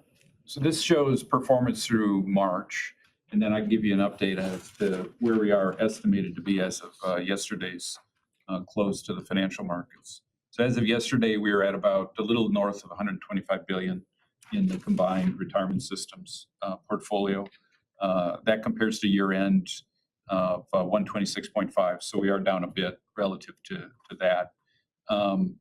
So far, we're down about 1%. Through yesterday on the total portfolio. And the equities stocks are down about 4%. That's where most of the discomfort has come from, I think, for the portfolio. And then our bonds plus our cash investments are up about 1.2%. So that is the diversification. So in these kinds of markets, it's never a guarantee, but that bond portfolio is offset the declines on the stock side. So it does provide some benefit. And more broadly, though, diversification goes across many different dimensions. So U.S. equities have really been the asset class, sub-asset class that's going up and down the most from day to day. That's taken the brunt of the elevated policy uncertainty around tariffs, the U.S. budget, and things of that nature. And so U.S. equities year to date through yesterday are down about 8%. But then our non-U.S. equities, they're up about 5 to 6%. So again, being very broadly diversified globally within the stock asset class, that definitely beneficial as well. And that's a hallmark of not just North Carolina, but most large public pension funds. If you look in their portfolio, they'll have upwards of 20 to 25,000 individual securities between stocks and bonds. And that broad diversification is quite helpful. Other parts of the portfolio, I think we'll have many conversations in the future with the Investment Advisory Committee and the board if legislation passes about whether perhaps we might be over-diversified. That's a separate matter. But in times like this broad diversification is quite good. The other asset classes are generally performing in line with expectations. It's hard to give, short-term updates on things like real estate, which the values don't move that much from month to month and quarter to quarter even sometimes. I think in terms of like, how do we approach these times when the markets are moving around a lot? Kind of the watchword is humility. We can't foresee the future. We try to manage through as best we can, and we stay focused on our long-term discipline. So to be, more concrete, when U.S. stocks were declining, they actually pushed us outside of our range where we think we should stay relatively close to the policy, the long-term asset allocation. So we actually used some excess cash and added it to the stock portfolio. So far, that's worked out fine. It's up probably about 1% to 2%, that incremental amount that we put in. But it's really just trying to manage the risk and stay focused on the long term. Because that's really, for a pension plan, we're going to be paying benefits for 100 years, perhaps beyond. And so we need to have that long-term focus and not overreact to short-term movements in the market. There are certain times when markets are truly in crisis, that's not now, where we have to be more reactive to the risks that are in front of us. But by and large, we want to be very deliberative, very methodical, not ignore what's happening. Certainly, we're very much on top of that internally as well as with our external advisors. So you're saying right now the diversification is providing the stability that we need. Okay. There's been some discussion lately about Bitcoin pension systems. I'm interested in your perspective there. Let me talk about it in maybe two ways. So there is legislation that's been introduced in the General Assembly. I think our overall approach, and I'll look to the treasurer in a sec, is we're very appreciative of the ability to stay at the forefront of innovation in the markets. And especially for me, the discussion around Bitcoin is less relevant in the near term, but there's a lot of developments that are happening in what I think of as the plumbing around how markets work, settlement, when you buy or sell a security, and safekeeping and things like that. And that's where a lot of the new technology innovations actually could improve the way that investments work, lower costs, things like that. Bitcoin itself has received a lot of attention, both in the press and through investment dollars. Most of it is retail money. It's not institutional investors at this juncture. We don't have any direct investment in Bitcoin or the other types of cryptocurrencies. In the future, that might change, but right now we don't have any direct investments. Responsive, yeah.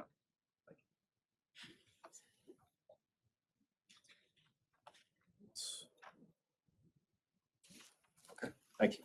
Thank you. Let's move over to our legislative updates. We have Amy, Colin, and Taylor.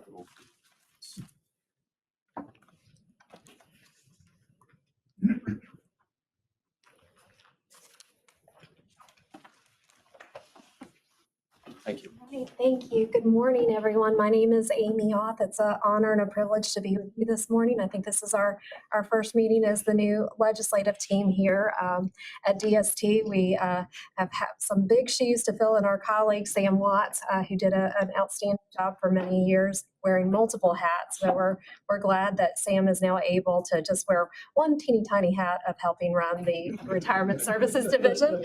But we do manage to still lasso him down to the legislature every now and then. He's what we call our walking encyclopedia of all things retirement. And we do appreciate his knowledge and expertise as well as that of his team. In particular, Taylor and Patrick, who are an extension of the legislative team in addition to multiple other hats they're wearing on a day-to-day basis. So we're very grateful for that. But I just wanted to take a moment and kind of reintroduce what our function is and what we do on a day-to-day basis. our team's responsibility is primarily maintaining and building strong relationships throughout state government, particularly with the state legislature. We advocate on behalf of the department and the multiple divisions within the department, including the retirement division.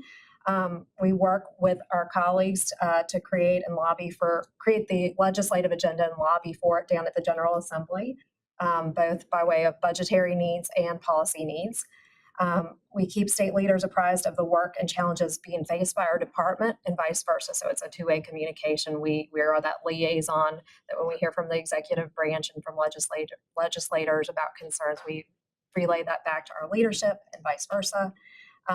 Big part of our job is monitoring and evaluating legislation and working to affect necessary changes. So I know this morning Patrick talked through a lot of the return to work bills being filed that I know he and Taylor and Sam are keeping an eagle eye, and whenever they see an issue, they're very quick to flag it to us so that we can run interference and make sure that our first preference is always to offer solutions. We don't want to be the no people. We will always try to help find ways if people have policy objectives for them to be able to do it within the confines of the law. So they have been tremendous partners in helping us figure out some solutions, and several bills that had problems are corrected so that we're comfortable with it, and we're continuing to work on a few more that need some help. And then last but not least, providing constituent services. So I will say, let me step back and give you a little bit of my background. Before coming to DST, I worked in the state Senate for about 7.5 years for leadership, and then went over to UNC Chapel Hill as their legislative liaison, and then to the North Carolina Administrative Office of the Courts, where I was the legislative director for the judicial branch. And so all of those are extensive jobs, but I will say that this department does get a tremendous amount of constituent service work through the retirement division. Folks that have questions, they're looking at their statements, they're needing, white glove help, and then also with the health plan in particular, lots and lots of questions being channeled through legislative offices. And so whenever we hear from our legislators in the governor's office, we do make it a priority to kind of provide that white glove service. And April Parker on my team is our lead, works closely with all of our different divisions to get quick responses to folks that need help. So just to give you a primer on the 2025 long session, as y'all know, the legislature operates on a 2-year biennium. Odd numbered years are what they call long sessions, and the primary purpose of that is to pass a 2-year budget. And then the secondary purpose is to pass various policy initiatives. And then in the even years, we have what's called the short session, which is the primary purpose is to make tweaks or necessary adjustments to that budget. So this year, Phil Berger was reelected to serve as Senate President Pro Tem. The House elected a new speaker, Representative Destin Hall, following Tim Moore's election to Congress. Sidney Batch was elected as the new Senate Democratic leader, and Robert Reeves was reelected as House Democratic leader. And then in particular significance to this group, Carson Smith and Diane Wheatley are the chairs of the House Pension Committee, and Ted Alexander and Carl Ford are the chairs of the Senate Pensions Committee. The Senate and the House maintained their majorities. However, the House lost its supermajority status by 1 vote. And ideally, in a perfect world, a long session would run from January to the start of a new fiscal year, which would be July 1st. I know many of y'all have been following the legislature, especially you, Representative Hurley, for many years, and we know that that does not happen often. We've seen in recent years the long session run as late November. We are cautiously optimistic that that will not be the case this year. The chambers seem to be working well together, which a lot of times there's more division between the two chambers than between parties, it seems, but they do seem to be working well together, and they're working well with the executive branch. So our team, we're cautiously optimistic that we might be able to have a budget on time, but you never know. Let's see. So, in terms of the budget, a modest surplus of roughly over $500 million was projected several weeks ago. I know tax returns are coming in and being evaluated. I think there's also been a delay on when the final due date for those are. So I don't know when we will have a true picture of the surplus, but over $500 million is very modest considering that Hurricane Helene is front and center on people's minds across the political spectrum. That is top priority, and that is a big amount of money that is needed toward that. Plus, there are many other priorities throughout the state, all competing for that limited amount of money. So just to manage expectations, anything we get from the legislature, we are grateful for. The Senate did pass its budget proposal last week, and we are, I think as the treasurer said, we're very grateful for them fully funding our pension plan and helping with critical infrastructure needs of our department, such as modernizing Orbit, the state's retirement operating system. There were also several special provisions in the budget by way, let me see, I thought I had it up on my phone. By way of enhancing benefits for certain groups. For example, enhancing benefits under North Carolina firefighters and rescue squad workers pension fund, where they increased the benefit from $175 to $180. Increasing benefits payable under the North Carolina National Guard pension fund. Providing an additional special separation allowance option for state and local law enforcement officers with at least 30 years of creditable service. And increasing the amount awarded for line of duty deaths under the Public Safety Employees Death Benefits Act, which would be a 50% increase from $100,000 to $150,000 in line with what was in Senate Bill 50. So that's the Senate. The next step is the budget will go over to the House, and they will do work on that for about a month. We expect we will see a House budget passed by end of May. Then the next step is they go into what's called the conference process, where they take the two different versions and work on reconciling those differences to come up with a final recommendation. Once that passes, it goes to the governor for his consideration. And then depending on what happens, if there's a veto, then we will see if they can work that out to get the necessary votes to override a veto or work with the other side to make the changes that would get enough votes to see it through. In the event that a budget it does not become law, we're not like the federal government where you have a potential for a shutdown. So I don't want to get too in the weeds. There was legislation passed a couple of years ago that basically created what's considered like a permanent continuing resolution. So you hear in Congress a lot of times, like we need to have a continuing resolution to keep the government from shutting down. The state has that baked into law that in the event that a new budget's not passed by the start of a fiscal year, that the state will continue operating on what is considered the base budget, which is all the recurring expenses. Any new adjustments, new money would not go into effect, but there is no potential for the state to shut down.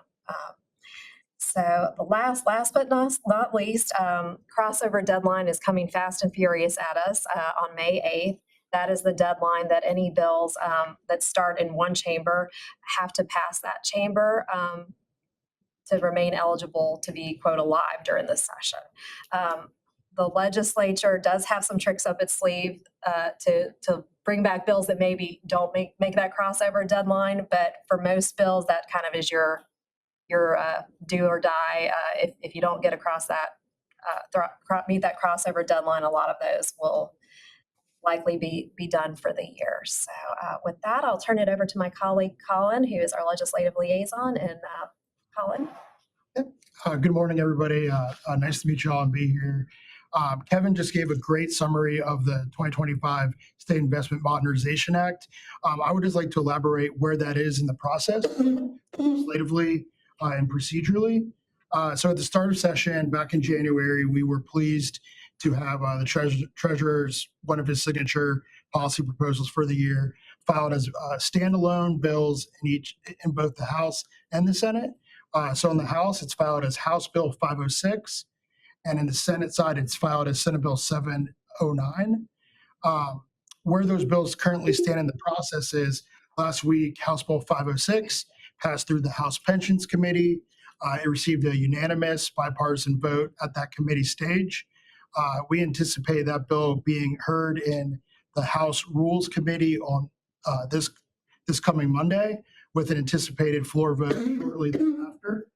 On the Senate side, we were following conversations and working on the Senate side. Pleased to see that this proposal was included in the Senate budget bill, which passed, as Amy mentioned, last week from that chamber. So as far as the 2025 State Investment Modernization Act, we're working that on both sides, both chambers, as well as both sides of the aisle. Again, I wanted to touch on sort of the bipartisan nature of this bill that we're striving to achieve. Our bill sponsors, our primary bill sponsors, we're pleased to have the majority leaders of both chambers serving as our two of our key primary sponsors. But the treasurer and the rest of us, we've been meeting down at the General Assembly with leadership on both sides of the aisle. We've been, I think, pleased to report that we've had a warm reception by leaderships on both sides as far as this proposal goes. And as I just mentioned, it did receive a unanimous vote in the committee meeting last week. I think we'll have more data, more votes to look at in the coming weeks, but again, striving to achieve that bipartisan support has really been important for us as this proposal's gone. And Kevin gave a great summary of the bill, but I just wanted to give an update about where it is procedurally. Thank you.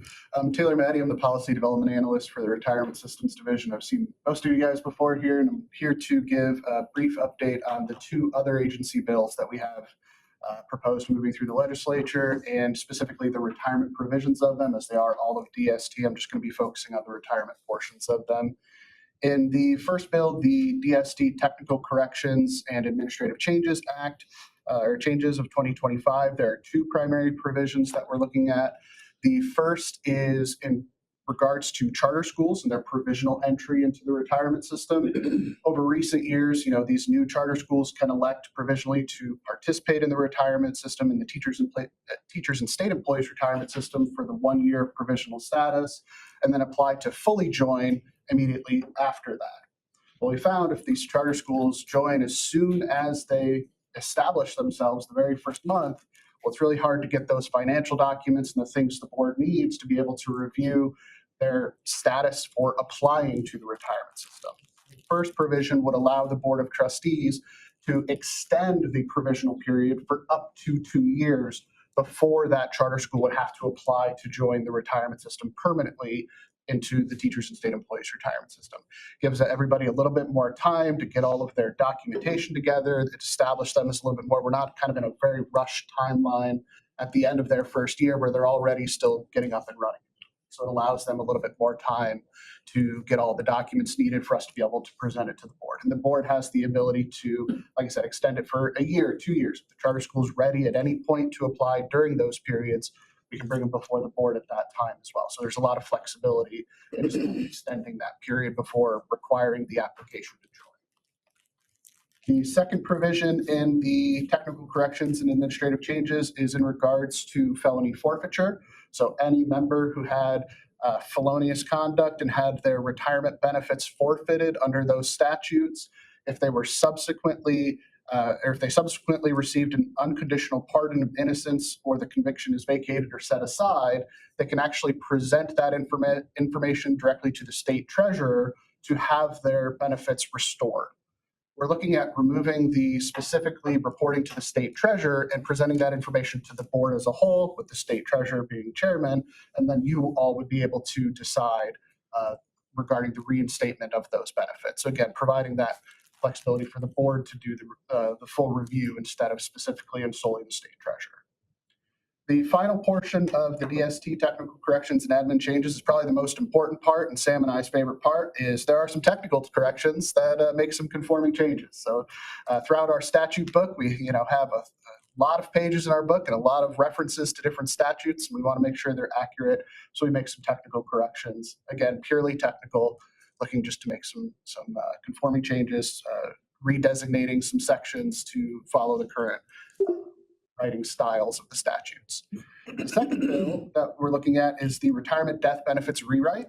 This is a fairly lengthy bill and is primarily a staff-driven recodification of our death benefits statutes. Currently, the statute as it's written is a very long run-on section that's kind of difficult to edit and reference and make changes to. So the rewrite would recodify those sections to a new section in our statutes That just makes it easier to update, make changes to. It modernizes the actual kind of statute structure and writing styles of today's date, rather than continuing to add on to this long section that's very difficult to kind of make changes to.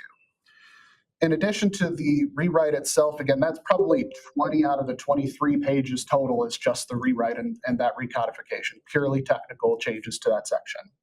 The last parts are in regards to the survivor's alternate benefit. So a member who has been working over their lifetime, if they were to pass away with a certain number of years of service or age, their sole beneficiary could elect a monthly retirement benefit under an option in place of receiving the return of contributions that they've contributed over their time. Right now, that age requirement or service requirement is 20 years of service at any age. This bill would look to lower that number to 5 years of service at any age, and the benefit that they would receive would be no less than the actuarial equivalent of their contributions. So they'd at least be getting a benefit equal to what their contributions would support. So again, just lowering that number from 20 years at any age to 5 years at any age across the systems. The final portion, Amy had mentioned in the Senate budget that they had looked at increasing the line of duty death benefits from $100,000 to $150,000. There is an increased appropriation in the Senate budget bill to pay for those, but every year we get only an appropriation to pay those benefits, but we never know how many of those benefits we're going to have to pay until they happen.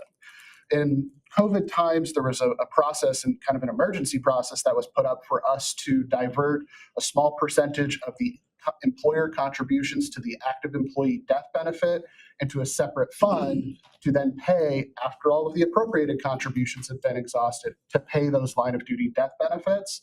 That section would put that into statute to be a recurring feature of the system of the active death benefit contributions, to allow for those payments. But those contributions would only ever be used once the appropriated contributions have been exhausted. And essentially at the end of a fiscal year, with the new budgets coming out, adjustments being made, there's been some times where we've come close in June and July times to not being able to pay the families of law enforcement officers who were killed in the line of duty or murdered in the line of duty. And this would essentially alleviate that pressure because we'd have those extra funds.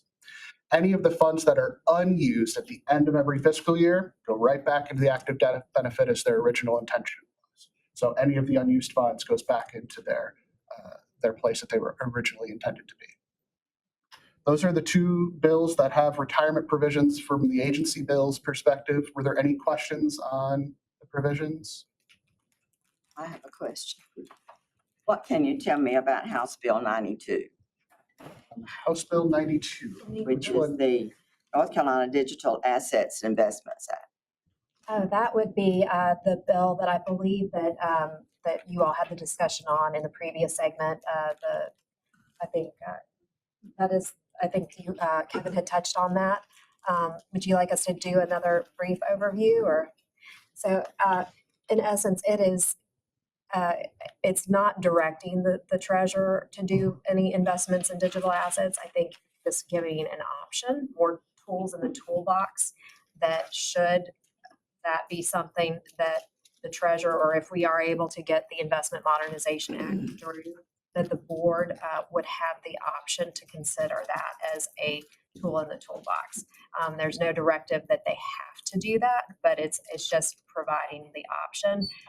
Initially, the bill had a 10% cap, and it was, I think in the last pensions committee, it was reduced to 5% max.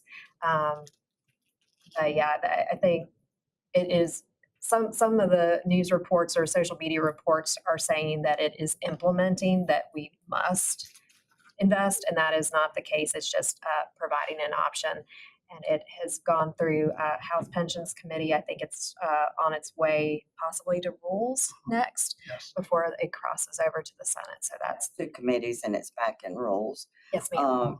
But if it does pass, and that is it, that's the law then, if it goes to the Senate and passes, and then goes to the governor and passes. And I do believe the governor indicated when it was first filed, I don't want to speak for the governor, that is not something that is my job, but I do recall a positive statement in the press from him that Treasurer, I don't know if you remember exactly what he said. I don't want to speak for the governor, but I do think that he had a positive reception to it, if I recall correctly. Okay, well, I had some questions about it, and I had out here teachers, educators, different people, so I just wanted to We get a lot of understood. questions.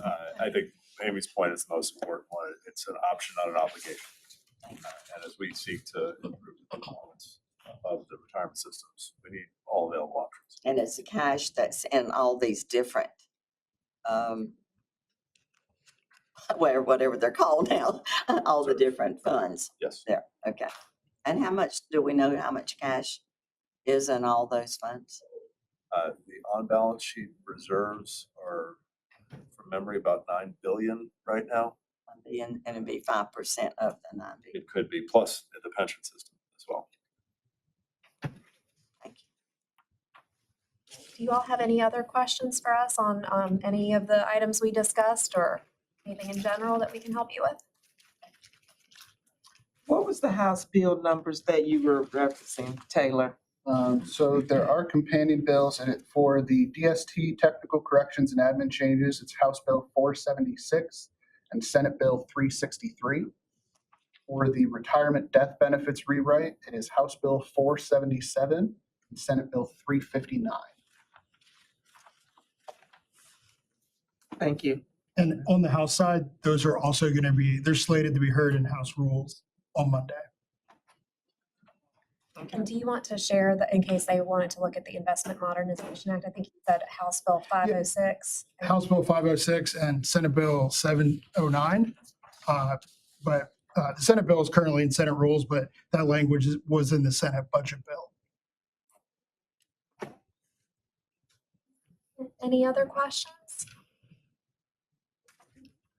Thank you very much. Treasurer, we appreciate you inviting us to come be with you all today. Thank you all. As a state employee, I just want to thank you all for your work because this the retirement system is very, very important to all of us state employees, and we know you work hard to keep it in great shape for us. We thank you for your service. So thank you. Thank you. We're glad to have you guys.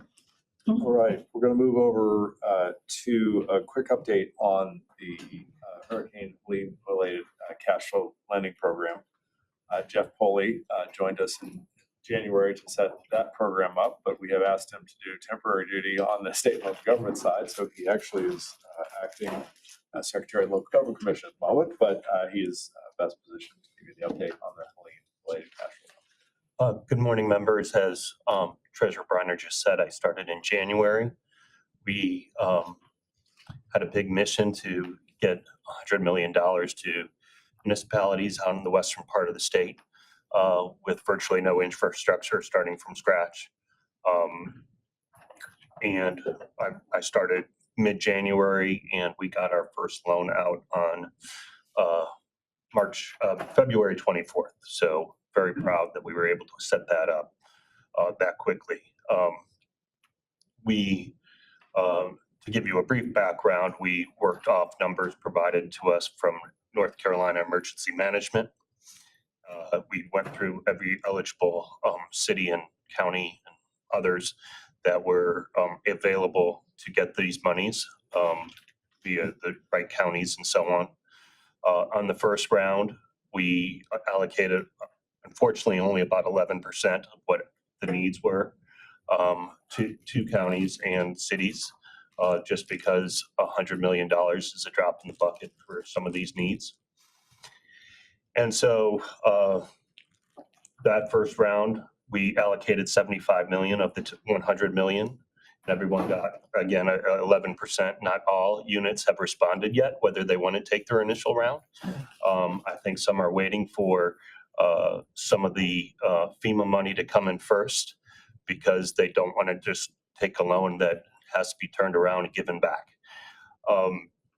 Since that, when we started, we were told move fast.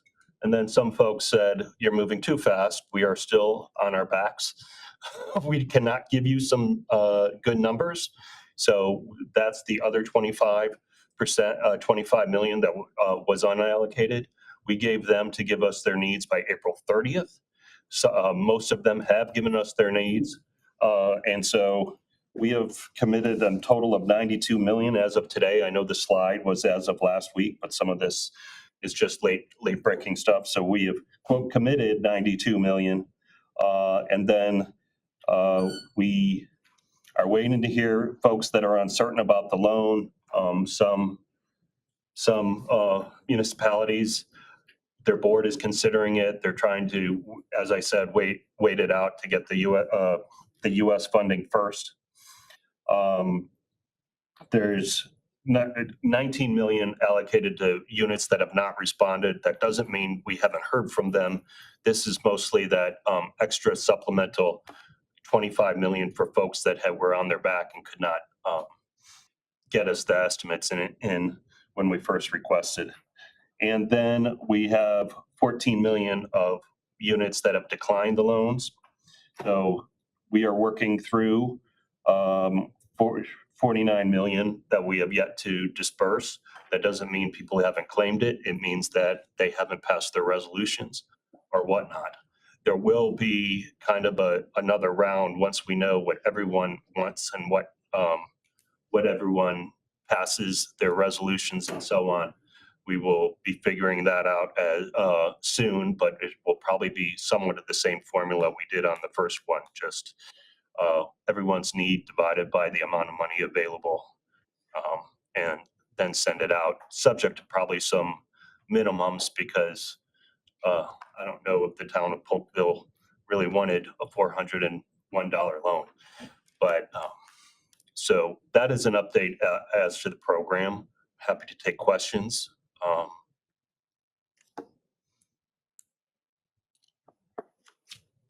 Just a reminder that the questions about the reason we had the presentation is because the questions came up from the last meeting about the employer contribution rate for the LGERS system. So we really appreciate you coming and talking to us, because this was part of the answer to what's going on with stressed units. Sorry. What was the interest rate? 0%. 0%. So it's an interest-free loan. We have set it up that under the larger statute makes clear that everyone's supposed to pay back as soon as you get FEMA reimbursements. Our certain small section of the statute sets it up as a 0% loan for 5 years. And we set up $1 at the first year, because the statute says you must pay something within a year. So then it ratchets it up to $1, 10%, 20%, 30%, 40%, and then it's fully paid off in 5 years. A lot of that is dependent on when FEMA money comes in. I think the thinking, wasn't at the legislature, but I think the thinking is we've heard horror stories of people waiting 9 years, to get their FEMA reimbursements. So that's why I think that was set up the way it was. If that answers your question. Questions for Jeff? Jeff, I just want to say thank you. I appreciate all your efforts on this. I also want to say thank you to the broader DST team. This is an effort across FOD and Department Treasurer and our legal team. So there are a lot of different people who made this happen, but it happened quickly and so far exceptionally. Thank you. All right, so we'll move on back to Patrick for the employer contribution rate update.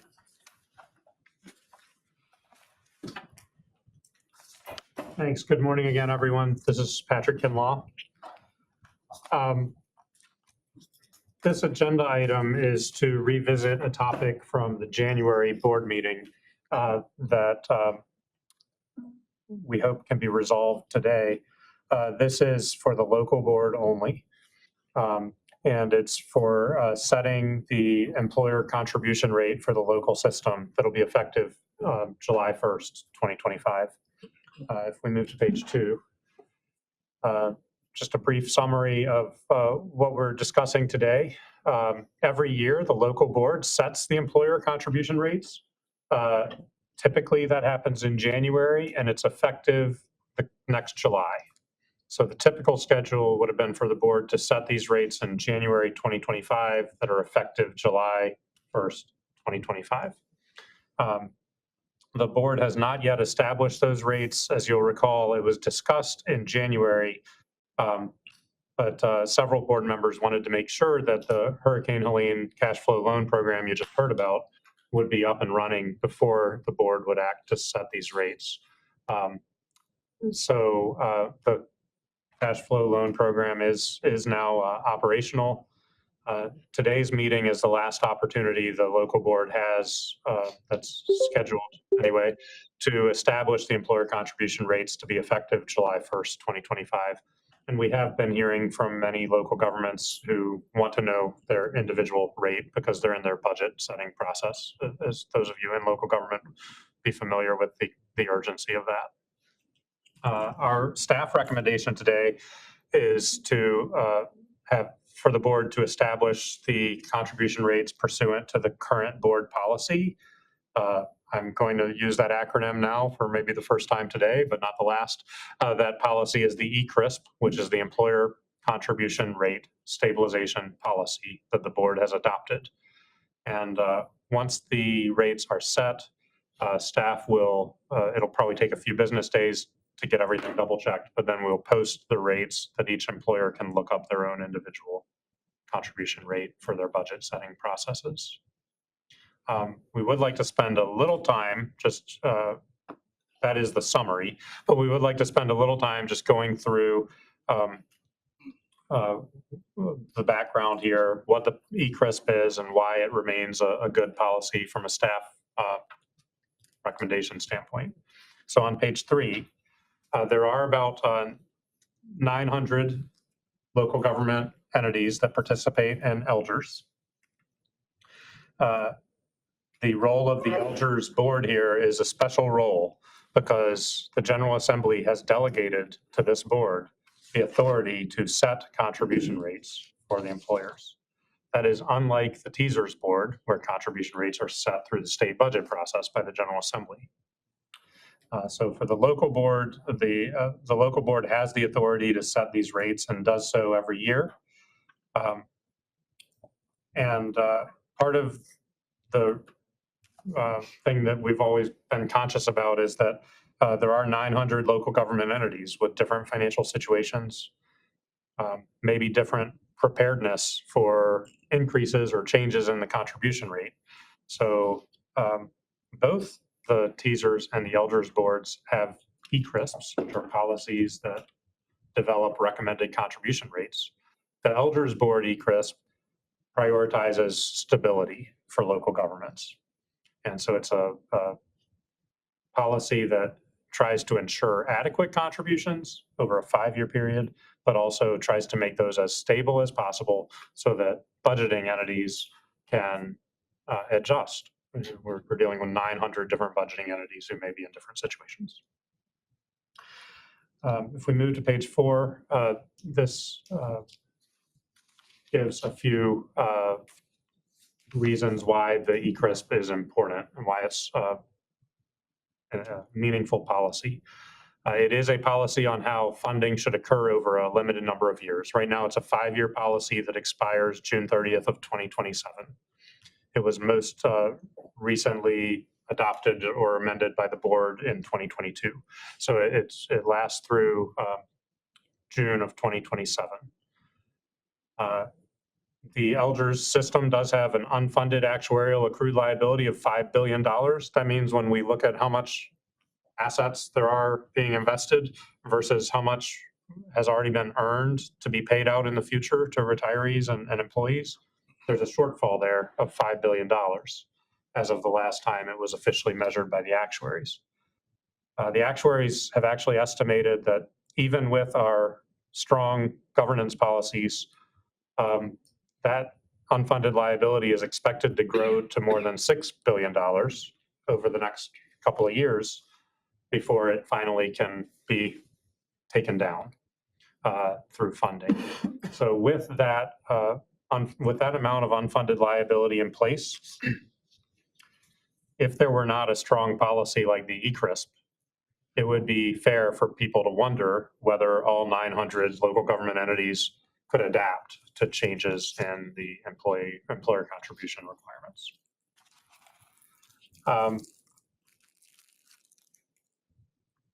Another thing just to mention here, there's a point about that says shielded LGERS employers from unpredictable budget changes.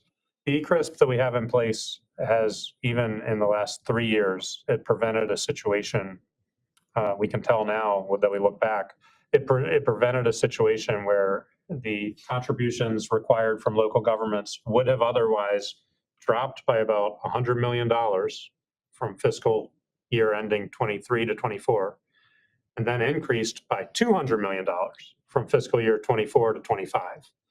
So you can imagine the 900 local government finance folks wondering what to do with that and being frustrated with the volatility of that. What the ECRISP did in that situation instead was it delivered 2 years of more moderated, stable increases rather than having a big drop followed by an even bigger increase. Because the ECRISP is such an important policy, it is disclosed in the state's annual comprehensive financial report every year. It's disclosed in bond offering statements by the state or local governments. Let me underscore, let me throw one piece of color commentary. Our department works very closely with the state budget office, controller's office, and other entities of state government to do the state bond disclosures. An equally robust process occurs at every local government unit has to do a bond offering during the course of the year. This rate, or if this is part of why the LGERS board is such a important entity for local governments, because your decisions here impact what has to be disclosed in those bond offering statements, or those loan disclosures. And should you not follow the policy, that becomes a disclosure item, even if you change the policy. It's a matter of, it shows to the financial markets that there's weakness or concern if you have to take actions like that. But that's part of the markets. That's why the market needs the information. That's why Joe Assembly wants you to have a policy and make good decisions. But I do want to underscore the extreme importance of those disclosure statements.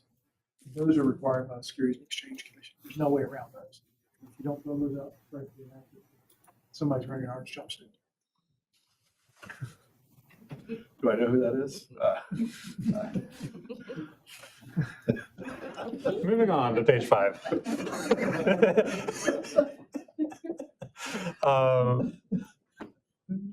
The employer contribution rates in the LGERS system and the state system as well have risen steadily in the past few years. You see some of the reasons why on this page. Thing I would point out about this is that when there is good or bad news in the investment markets, or changes in assumptions or decisions by the board, changes in benefits by the General Assembly, what have you, that good or bad news lasts a very long time in actuarial calculations. Because if you take investment returns as an example, we're still talking about the 2008-2009 financial crisis in 2025. And that's because it takes 5 years for investment return variances to be reflected in actuarial numbers. And even once they're reflected in the measurement, it takes at least 12 more years to recover the contributions to make up for whatever happened.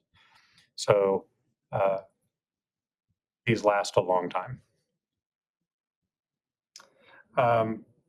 Page 6 just shows you the 5 years of the current ECRISP policy rates. These are the same numbers that were presented to the board in January. The recommendation before you today will be to set the rates for the row that's bolded there, that's labeled fiscal year ending June 30th, 2026. So the contribution rates that we'd be recommending you set are 16.1% of compensation for law enforcement officers, 14.35% of compensation for non-law enforcement officers toward their retirement benefits. The consulting actuaries, Gallagher, have projected that based on all the assumptions that are in place today, and assuming that the funds earn 6.5% per year every year and so forth, that those contribution rates will continue to climb, with or without an ECRISP, that by 2029, they would be reaching levels of 19% or so for law enforcement and nearly 17% for non-law enforcement employees. So one reason the ECRISP is a helpful policy is it helps put local governments on a path to be able to deal with that when it happens.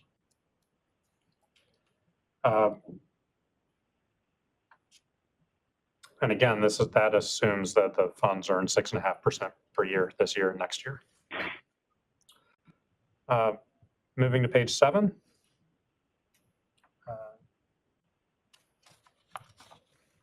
We would just point out a few other reasons why the ECRISP remains a prudent policy. And this is along the lines of negative outcomes that could happen if the continued increases in contribution rates under the ECRISP were not followed. Okay, so one consequence, number one on this page, this could turn out to be greater or lesser depending on investment returns and so forth. But we looked at the actuary's measurement of what the contribution rates are likely to be based on their projection. July 1st, 2027, the day after the ECRISP expires, and compared that to what local governments are contributing today. If local governments had to jump from what they're contributing today to what's likely to be required the day after the ECRISP expires, then our staff estimate is that would be an average equivalent of a 1 to 2 cent increase in property taxes per $100 of assessed property, an average across all of the local government entities. For some, it would be more. So the increases in the contribution rate that are under the ECRISP between now and then help to avoid that one-time jump affecting every local government in the state on the same day. Consequences number 2 and 3 here, we can kind of group them together, but they have to do with disclosures that Sam was talking about in financial statements. That if the continued increases under the ECRISP are not followed, then there would have to be certain things disclosed in the financial statements. And it's not just words that are disclosed in the financial statements, but numbers. And the numbers, you're required to disclose what you actually contributed, what the government's actually contributed to the system, and what the actuarial requirement was. And you want to be able to disclose that government's contributed at least the actuarial requirement. And if you cannot do that in every single year, you at least want to be able to disclose that over time, you have a process for meeting actuarial requirements. If the increases under the ECRISP are not followed, then in fiscal years 26 and 27, we would anticipate, based on the actuary's projections, that the state's financial report would be disclosing through numbers that the actuarial requirements have increased year after year after year, but that the local governments are not meaningfully adjusting to that required increase, which sends a signal. That's not a good signal. And also that in those 2 years in particular, the state's financial report would be disclosing that the actuarial contributions were not met by a total of at least $100 million, maybe closer to $200 million. And this is a potential concern because the credit rating agencies in particular have emphasized whenever they talk about government pension plans, the importance of actuarially based funding. Finally, the consequence number 4 listed at the bottom of the page about the board being more constrained. Next year, probably this time next year, the board will be evaluating what the future looks like after the ECRISP expires. And we believe that if the board follows the ECRISP, that there will be a good place that we're in where we can evaluate the full range of alternatives for after the ECRISP expires. The full range of alternatives might look like not having an ECRISP at all, It might look like maintaining the current one. It might look like allowing contribution rates to decline over time. Full range of possible alternatives depending on what the actuarial data supports. If, however, the board is having to make that decision knowing that there are about to be financial disclosures that show underfunding, then it's possible the board would feel more constrained in what its options are this time next year. So those are all negative consequences we could foresee if the ECRISP is not followed. Finally, on page 8 is just our staff recommendation, which is in brief to establish the employer contribution rates effective July 1st, 2025, as shown on this page, which is pursuant to the ECRISP the board has adopted. And that concludes the presentation. Any questions from the local board?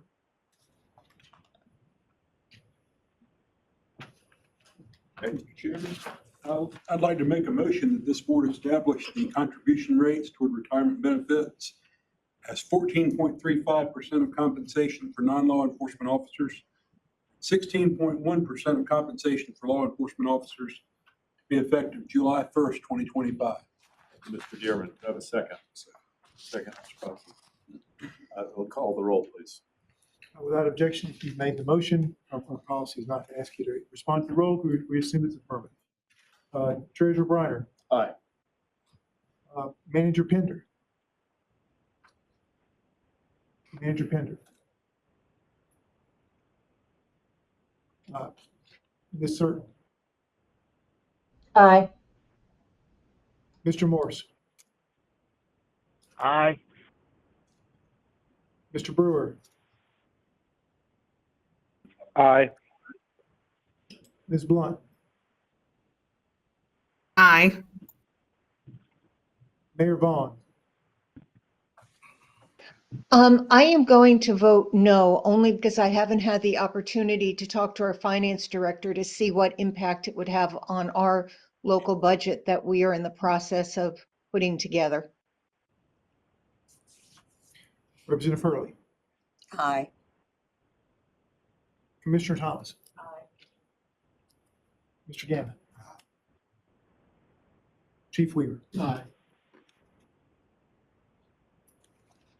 Thank you. The motion passes. So let's move on to the application for Thomasville Tourism Commission. Taylor, will you join us?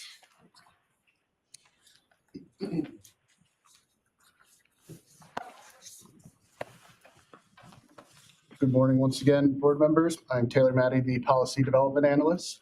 On the agenda this morning, under item number 16, I believe it is, we have one application from an employer to join the Local Governmental Employees Retirement System, which is the Thomasville Tourism Commission. The Attorney General's Office has confirmed that the commission is eligible to join the local system.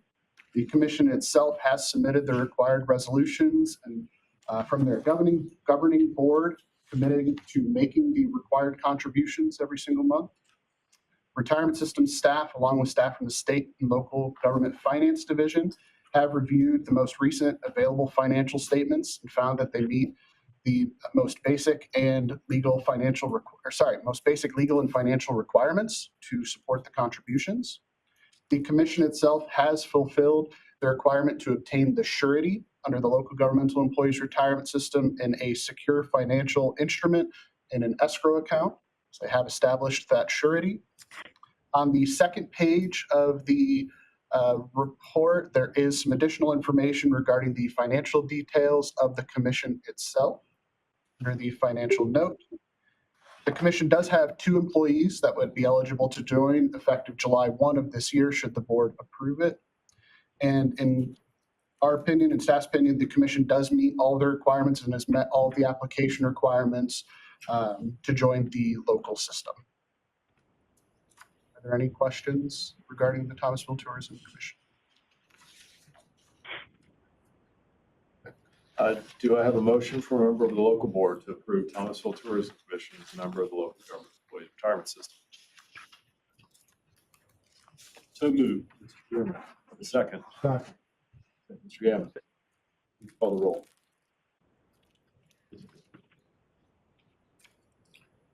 Treasurer Briner, Aye.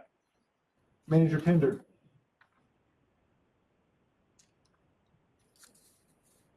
Mr. Bob Zine, Ms. Certain, Aye. Mr. Morris, Aye. Mr. Brewer, Aye. Ms. Blunt, Aye. Mayor Vaughn, Aye.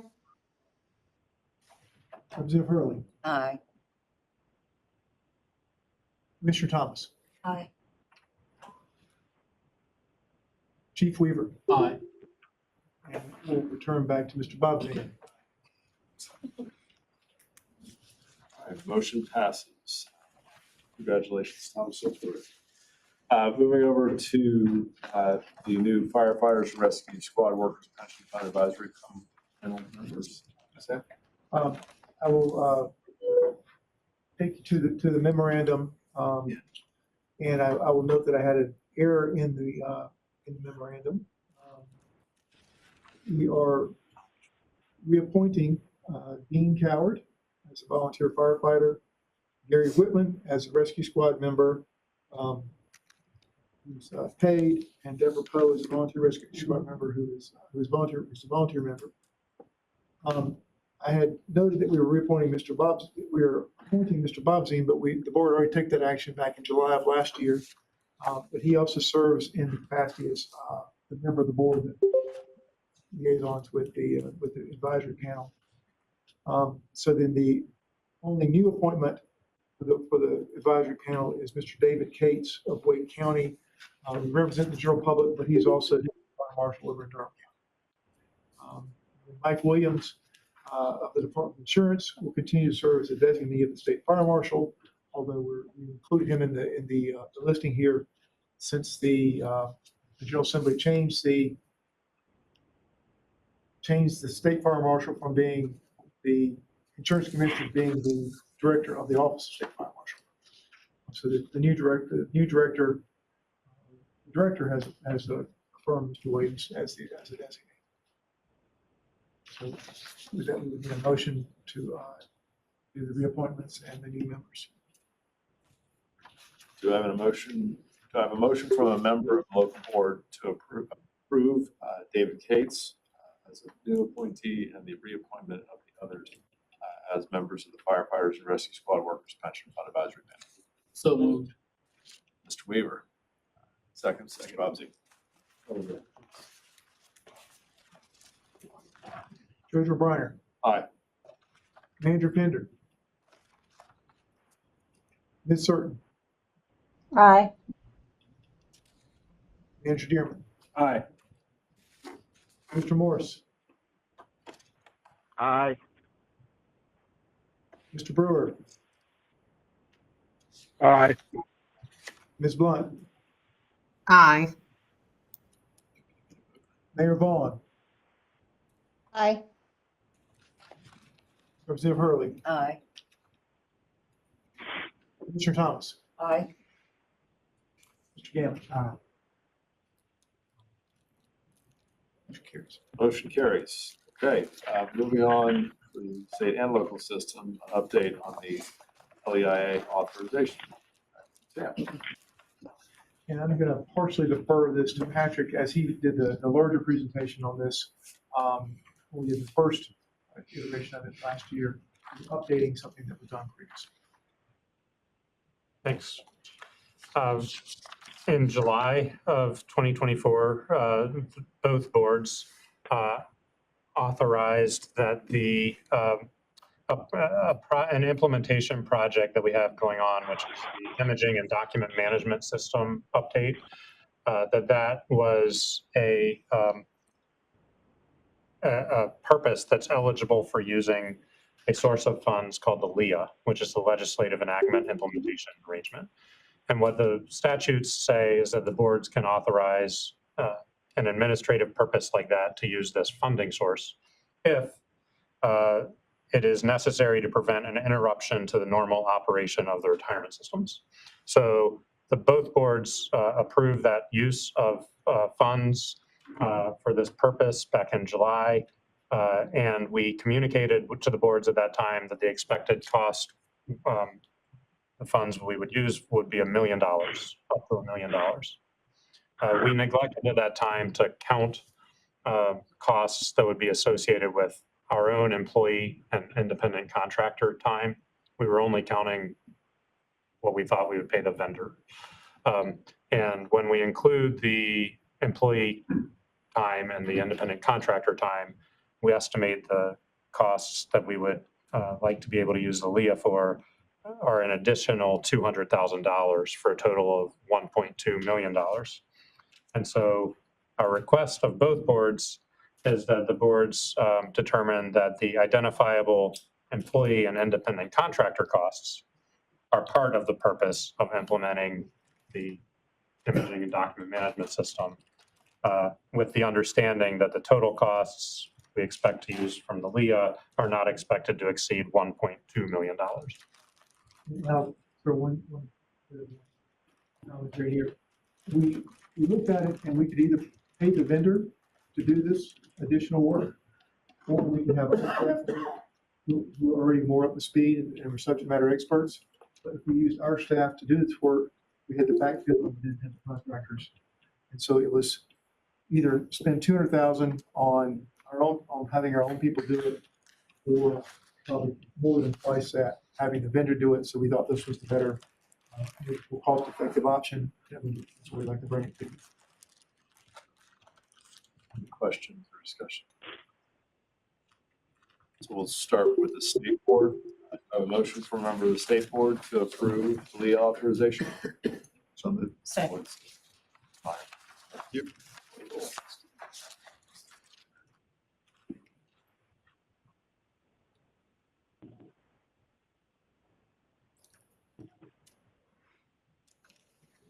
Treasurer Briner. Aye.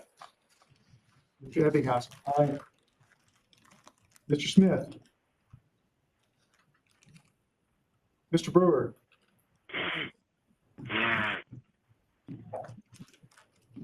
With that, unless otherwise instructed, I'll count that as an aye. We had difficulty hearing. Ms. Reader. Aye. Ms. Blunt. Aye. Representative Hurley. Mr. Gammon. Motion carries. Motion- State board. Motion carries. We'll move to the same motion for the local board. Do I have a motion from a member of the local board to approve the LEA authorization? Motion. Mr. Gammon. A second. Aye.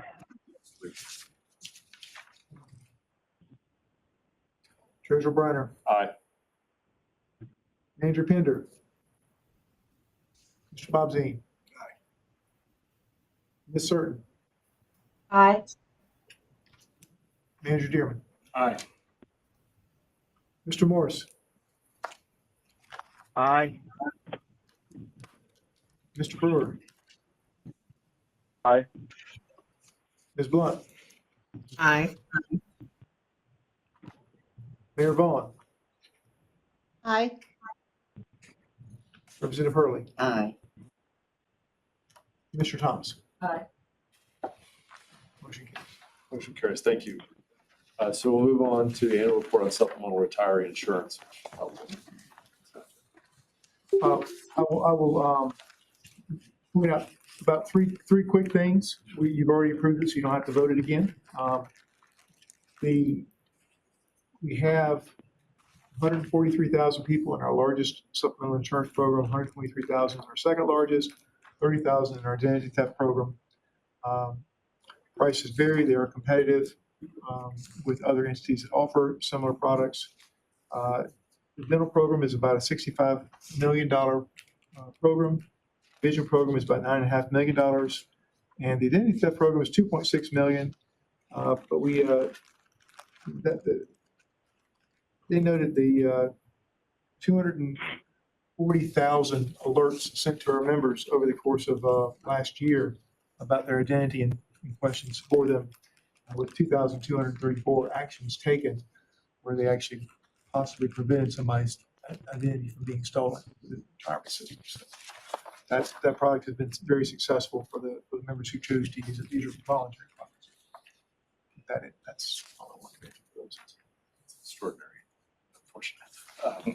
Okay. I have a question. I noticed that TSERS has been the broker for years. Do we go through a process? Well, I guess I'm reading. So we did a process and TSERS is still a broker. Okay. And we'll go through that process again. Sure, you're after. Within the next couple of years, we anticipate going through that process again. There's not a firm deadline on this one, on the procurement process for this, because it exists outside the normal procedures, but we try to make it a good practice of doing it in 5 days. Okay. I was just, when I see that the process was in 2021. Okay, so I was just wondering. Let's move on to the charter school withdrawal data. Taylor? This was, just remind me, this was a request from the board to look at the data from the charter schools that have withdrawn, because they're the only entities that are allowed the state system to voluntarily extract themselves from the system with the. Yes, so the report in front of you all, or that you have in the materials, does outline some of the charter schools that have joined, but specifically looking at the withdrawals and the withdrawal liability from the teachers and state employees retirement system since that time. Currently, during the 2024-25 school year, 54 of the 213 active charter schools do participate in TSERS. Since 2016, 9 charter schools have withdrawn from the retirement system, which incurred about a liability of just over $14.5 million. And 11.5 of that has been paid to the retirement system of that withdrawal liability. There are 3 schools which make up that remaining balance of $3.1 million. That would be Bridges Charter School, Children's Village Academy, and Invest Collegiate Charter in Davidson specifically. The Retirement Systems Division has received $422,000 out of the $1.1 million withdrawal liability from Bridges Charter School through receivership. Do not expect to receive any additional parts of those funds through the receivership, as they permanently closed and are no longer in existence. Children's Village Academy and Invest Collegiate both closed due to not having their charters renewed by the Department of Public Instruction, which resulted in those entities becoming a business or legal form that is not eligible for participation in the retirement system. So they no longer had their charters removed. That was a vote that's done by a review board and inside of the Office of Charter Schools through DPI, where they do presentations based on financial reviews. They go through a couple of boards and ultimately did not have their charter renewed. So which means they are no longer eligible to participate in TSERS and must withdraw.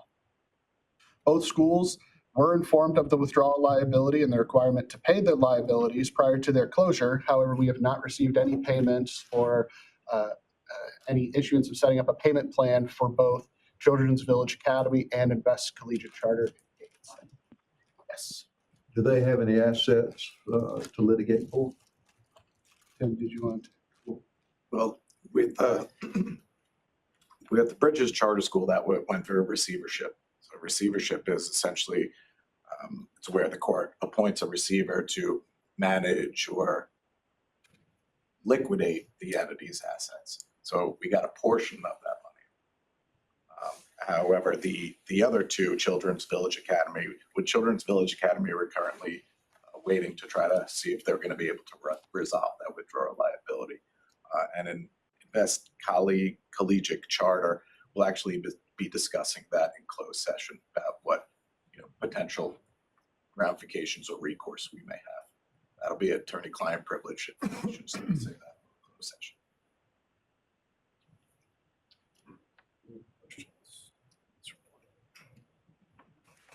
Thank you. Thank you.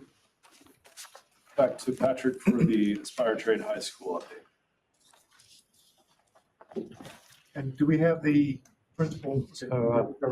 So this is Patrick Kinlaw again.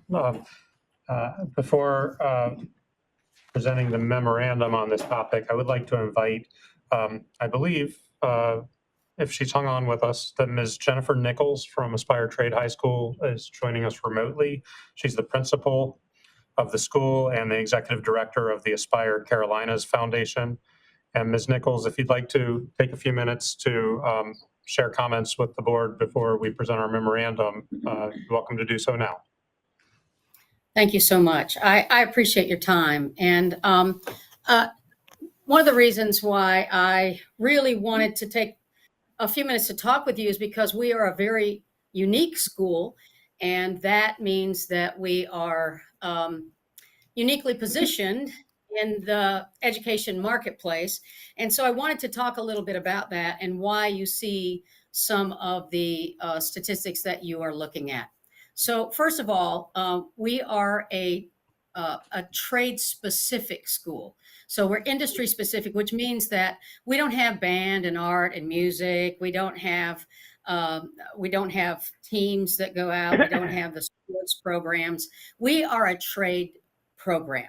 And we are industry specific in such a way that we are building pipelines, really, of students that are going to go into these career paths, and they're already skilled when they walk out the door. So we start them in the 9th grade and the 10th grade. So right now it's just 9th and 10th. Eventually, we will not even add 10th graders. We'll just add 9th graders, and our students will continue to move through. Right now, we have freshmen, sophomores, and a small group of juniors. We started out with a very small group of sophomores last year, knowing that we wanted to get this program really, really honed in before we sent any seniors out to apprenticeships. The program is based on the fact that children will choose a pathway. We have masonry, carpentry, we have welding and fabrication, we have automotive, we have HVAC and plumbing and data science and our IT, and we have medical assisting and medical coding, we have culinary. We're adding this fall our digital media arts program and the possibility of heavy equipment operator and forklift technician. So this is a very specific program that kids start making a move toward the path, the career path, right away in the 9th grade. Now they take that class every day. It's a hands-on program. So they're actually in the lab every single day.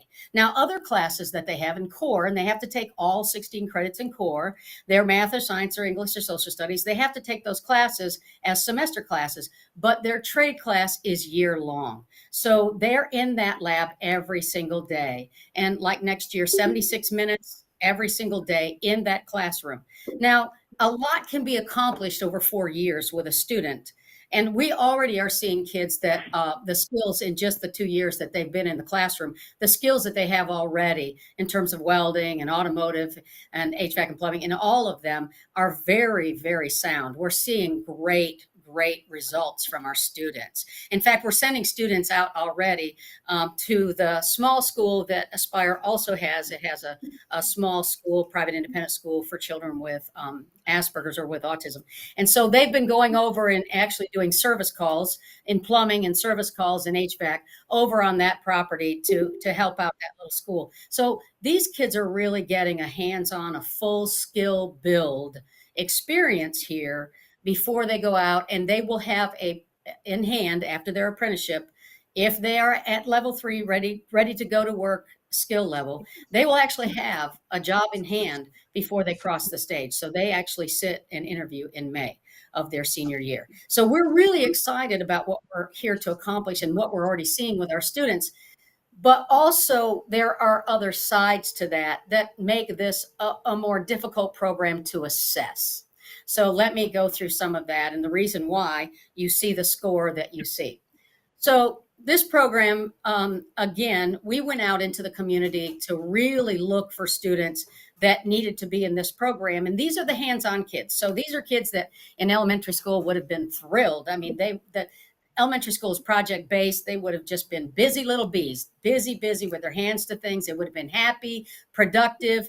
But these kids, as they aged, would have found school to be more difficult. Many of these students have ADHD or ADD. Many of these kids I would call my wigglers. They don't sit still very well, but you give them tasks to do where they can get up and move, and these kids are all about it. So in their trade labs, they are having the best time. They are living their best life.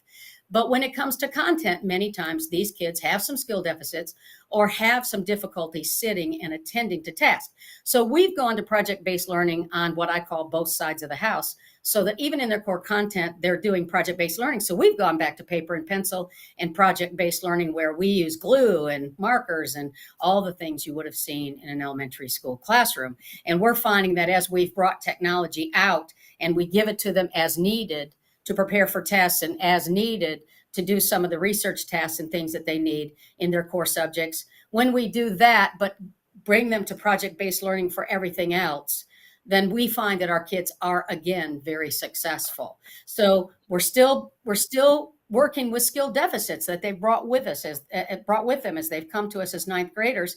And we also have gone into some of our low-income communities and really looked for kids that might not have an opportunity to go on to that 2- and 4-year college. Many of our students come from a community that's about 3 miles down the road. It's a Hispanic community where many of their parents are not legalized citizens, but the students are. It's been really wonderful to see them come into an environment. Their parents are thrilled that this place is going to give them an opportunity that most of the parents have not had. The other thing is that we've drawn those kids from low-income communities. So we are a Title I school. Quickly found that we were going into that. We have about 83% of our kids are considered low-income students. So again, that affects our numbers when it comes to the way we're evaluated. I've talked with the state many times about the fact that you can't really evaluate us the same way that you evaluate a school that has the entire bell curve. We really don't have the entire bell curve, and there's a reason for that. Most of our kids land toward the middle top. Most of them are not students that are raising their hands, jumping up and down, can't wait, going to go to a 4-year college. We don't have those students here. We have the student that needs to have a different kind of career expectation. And we don't have really the really lower rung on the other side either, because most of the students that come here have to be able to go into this the trade program and be able to skill build to a level 3, which North Carolina considers ready to go to work. These are robust programs. We have a lot of equipment in this building that would be considered dangerous for other students who maybe have their IDD students and intellectual disabilities or developmentally disabled, to where that it would not be safe for them to be in some of our environments. Not to say that all students, we're a charter school, all students are accepted here, but that doesn't mean necessarily that they would be able to go into a trade pathway. We have very sharp knives in our culinary lab. We have big pieces of equipment. We have welding. We have all kinds of things that could be considered dangerous for students with IDD. So we are a very specific school, and it's very hard as a new concept school to get people to understand who we are. And so our score reflects the fact that we draw students who have not been necessarily super successful in the traditional college prep program. And we draw students from a lot of low-income communities where this is their best hope and best chance to have a really incredible future, where they can be contributing citizens and really have something amazing. In fact, for many, it will be a change for the entire family. And so we're excited about that, but we also understand, and as Ms. Truitt, when she came here to see us as before we opened, said, you're going to be hard to evaluate, and you're going to suffer from the evaluation tools that we're using currently. You understand that, right? And I said, yes, I do. But that doesn't mean we should be less committed to the fact that we need these schools. And unless we all plan to live in the woods, we need these workers. We need workers that can fix our plumbing and our electrical and our HVAC. We need workers. And so we've got to have these schools, and we're going to have to learn as an education group how to evaluate differently. And I know that they're starting to have those conversations. We just happen to be ahead of the curve. We're there before they've gotten those things taken care of, but they will catch up with us. But the other thing that I wanted to say to you is that even though you may look at the numbers and think that we're not successful, if you were to walk in, and I would encourage you to come see us, you really can't get to know us and what we're able to accomplish until you walk in the doors, and then you really will see. But what I wanted to say to you is this. The man that came and started talking to us about the education bond that the foundation entered into was a man named Tiny McLaughlin with EchoFin.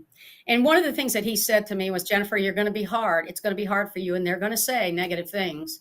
You're going to have some experiences that are going to be negative because they're not going to understand you coming out of the gate. He said, but I want to tell you, to encourage you, I want to tell you. He said, I started a charter school in Chicago. And he said, all the way up through the 4th year, he said, we were rated the worst school of all schools, not just charter schools, but all schools in Chicago.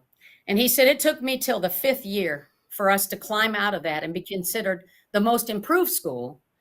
But he said, you're going to battle. He said, you're going to battle because your identity has to be created and people have to see who you really are.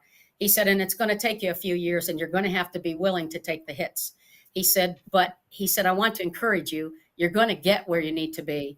And he said, if you just stay the course, just continue to do the good things you're doing, continue to draw great people and great families and great students. He said, they're going to see who Aspire Trade High School is, and they're going to have to recognize the value of bringing trade school or CTE education back to the schools in a more robust and technology laced version. He said, you're going to see, he said, it's starting to happen across the United States. We're proud to be a part of what you're doing. He said, I know it's a fight, but keep fighting and keep being the best possible school you can be. And that's why I need you to allow us to do the state retirement, because we want great educators. And many of them were stealing from the public school segment because we need great educators. And that's what makes the difference in schools. And we're committed to making sure, both the foundation as well as the school, we're committed to doing whatever fundraising or whatever we need to do to make sure that we can offer the very best possible employment package. And so I'm asking you to take a risk with us because we're committed. The foundation is committed. We're committed. I'm committed. We have a staff that's incredibly committed to what it is we're trying to do here. And if you would just, we've been faithful to make these payments. We can make these payments. We will make these payments. I want great teachers. Our kids deserve these great teachers. And so I'm asking you to take a chance on us, because we're not leaving. We're here to stay. We're just going to continue to grow. And in a couple of years, we're going to be building a second building. And I can promise you, this program is going to expand. We have people now coming to us asking to be involved, like Blythe Construction. We want to do the heavy equipment operator, and we want to do some of these things. And we want to build these pipelines because these kids deserve this opportunity. And I'm just asking you to be a partner with us in that. So I know my time is probably up, but I just want to say thank you for considering us, because I really believe that you're going to be very proud of what we're accomplishing with you. So thank you for taking the time today. Thank you. Yeah, let's go to the staff report. And then if Ms. Nichols, you can stick on for questions after that, we'd appreciate it. Thank you. And thank you, Ms. Nichols, for that background. There's a memorandum. We'll try to cover the high points of it. But I wanted to just describe that the general process for charter schools to apply for participation in TSERS. If it's a charter school that's been around at least 2 years of operation, which Aspire Trade was not at the time they applied. But if it is a charter school that's been around for at least 2 years of operation, it's a somewhat straightforward process. The charter school applies, they provide their financial statements. Our staff reviews the financial statements, and the board decides yes or no in terms of their participation in TSERS. In order to be eligible for that type of school to be eligible to apply for TSERS in the first place, they cannot be on the Department of Public Instruction's continually low performing list, which many of you probably know much more about that than I do. But my understanding is that that means having a school performance grade of D or F for 2 consecutive years or 2 out of 3 years. Aspire Trade is in TSERS through an alternate pathway that exists for schools that have not existed for at least 2 years. They applied to join TSERS as they were opening their doors, and that type of participation is called provisional. They joined TSERS effective September 1st, 2023, and they were granted automatically 1 year of provisional participation in TSERS. At the end of their 1 year, they did not yet have audited financial statements to share with us because they'd only been in existence 1 year of operation.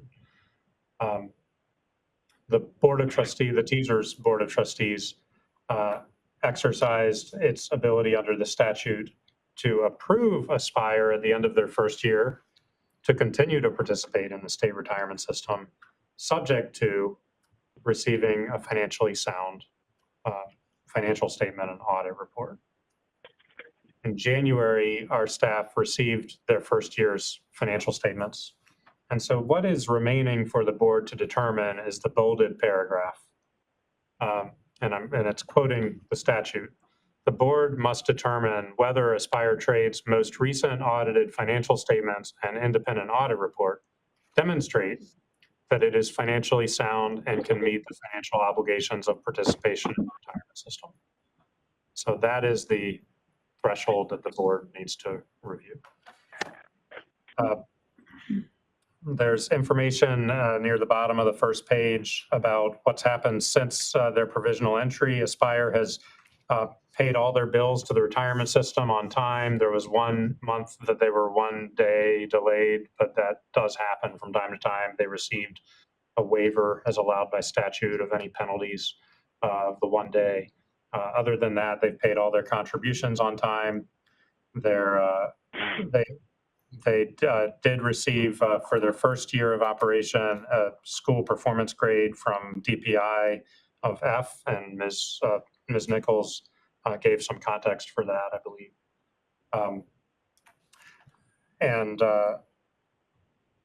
That is, staff did look at the post-COVID openings of charter schools, 3 years worth, where there have been performance grades for the first year.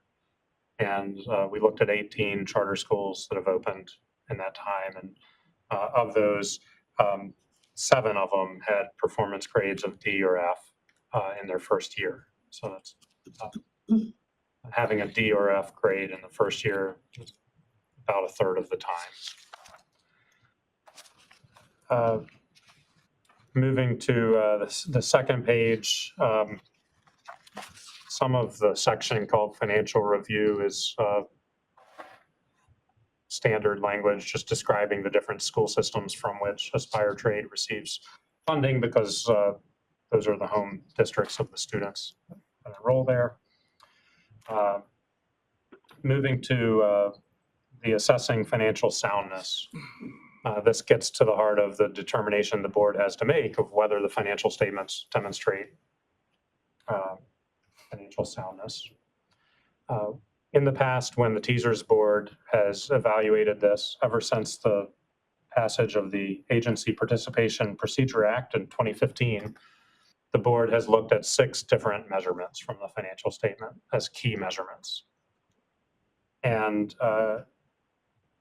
from Aspire Trade's first year financial statements, in short, staff's assessment would be that 3 of those measurements the board has typically used. Aspire Trade's financial statements meet those 3. That's student enrollment, essentially growth in student enrollment. Having a positive fund balance, which Aspire Trade did have a positive fund balance of about $90,000 at the end of the last fiscal year. And having internal controls and governance measures that that their independent auditor reviews and determines are they don't have any material deficiencies or weaknesses in internal controls. So their financial statements meet those 3. There are 3 metrics the board has used and applied to other charter schools that Aspire Trade's financial statements do not meet in our assessment. One of those is having a large loan outstanding to fund the operations. And Aspire Trade's financial statement disclosed that they have a lease liability related to their building with an outstanding balance of $16.7+ million. That's equivalent to more than 6 years of revenue or expenses, according to their financial statement. And according to what they disclosed, they have a 35-year lease with 7 5/8% interest per year, and it would require them to pay $1.3 million for the first 5 years each year, $1.4 million for the next 30 years each year. And you can see we've put in italics at the bottom of page 3 what Aspire Trade's comment or reaction to that was when we reached out to them for comment. And essentially their comment was that their foundation has given them a 6-month period with no lease payments to help them get on their feet, and that they're supported by fundraising and by their foundation. The second metric that was not met was the debt to assets ratio. Our board has typically looked for less than 50%, and their Aspire Trade's financial statement indicated a debt to asset ratio of 102%. Aspire Trade observed correctly that this was because of the lease liability on their financial statements. Their comment was that the school does not own the land or building, that those are owned by the foundation, and that the debt is not reflected in the school's true financial obligations. So to help the board assess that, at the end of this memorandum, we copied the disclosure that was actually in their financial statement pertaining to the lease liability. Our understanding is that, although I'm not an accountant, accounting rules do require the disclosure of that type of thing as a liability. The third metric that was not met was cash flow. Our board has typically looked for schools to have at least 1 month of operating expenses and cash on hand. Depending on how you do the calculation, Aspire Trade at the end of the last fiscal year had about half a month of operating expenses and cash on hand. And they had a couple of comments about that are reiterated here. One was that their goal is to meet the 1 month threshold, and they're actively working toward that by the end of this coming year. So in short, our staff assessment was a mixed bag. That out of the 6 metrics that the TSERS board has typically used, 3 of them were met, 3 of them were not met. And that in combination with the school performance grade and the context you heard from Ms. Nichols, we hope gives the board the information to assess what it needs to under the statutory threshold. Maybe I'll lead off with a question to Ms. Nichols. I think you're the executive director of the foundation as well. It would be extraordinarily helpful to me to understand the balance sheet of that foundation and its ability to support the high school. Yes, thank you. So the foundation has a balance sheet of over $500,000. I have not been actively fundraising specifically for the foundation as much as for the school. So we're in the business of schools. And so we have the Halton School, which has a very healthy balance sheet. And the foundation puts its efforts into making sure that they're healthy and sustained. And then we continue then to come back and do more fundraising as needed. So we've focused our fundraising this year and last year really on the school itself.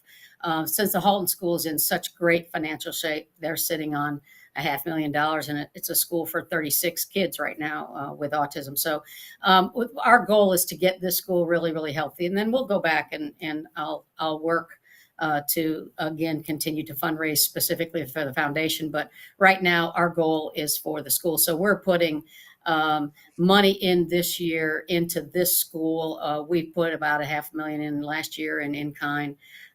We're putting money in again this year to make sure that the school becomes very, very strong and capable of moving forward eventually on its own. So we will not leave it without that. So the Dale F. Halton Foundation is giving $400,000 to the school this year, but the foundation itself is also contributing, has already contributed $250,000 and will contribute more to make sure.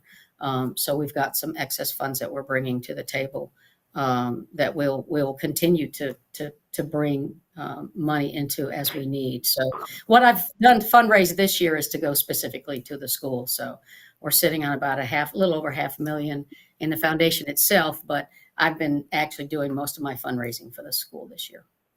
And the foundation owns the school and the property underlying the school. It also, I assume, has a mortgage. Well, we have the loan. The loan is $16.7 million. We owned the land outright. We bought 25 acres. And we owned that free and clear before we actually put the school on it. So the debt that the foundation incurred, it was actually about $25 million that this project cost us. But we actually had money that we put toward it. So we put about $9 million toward it.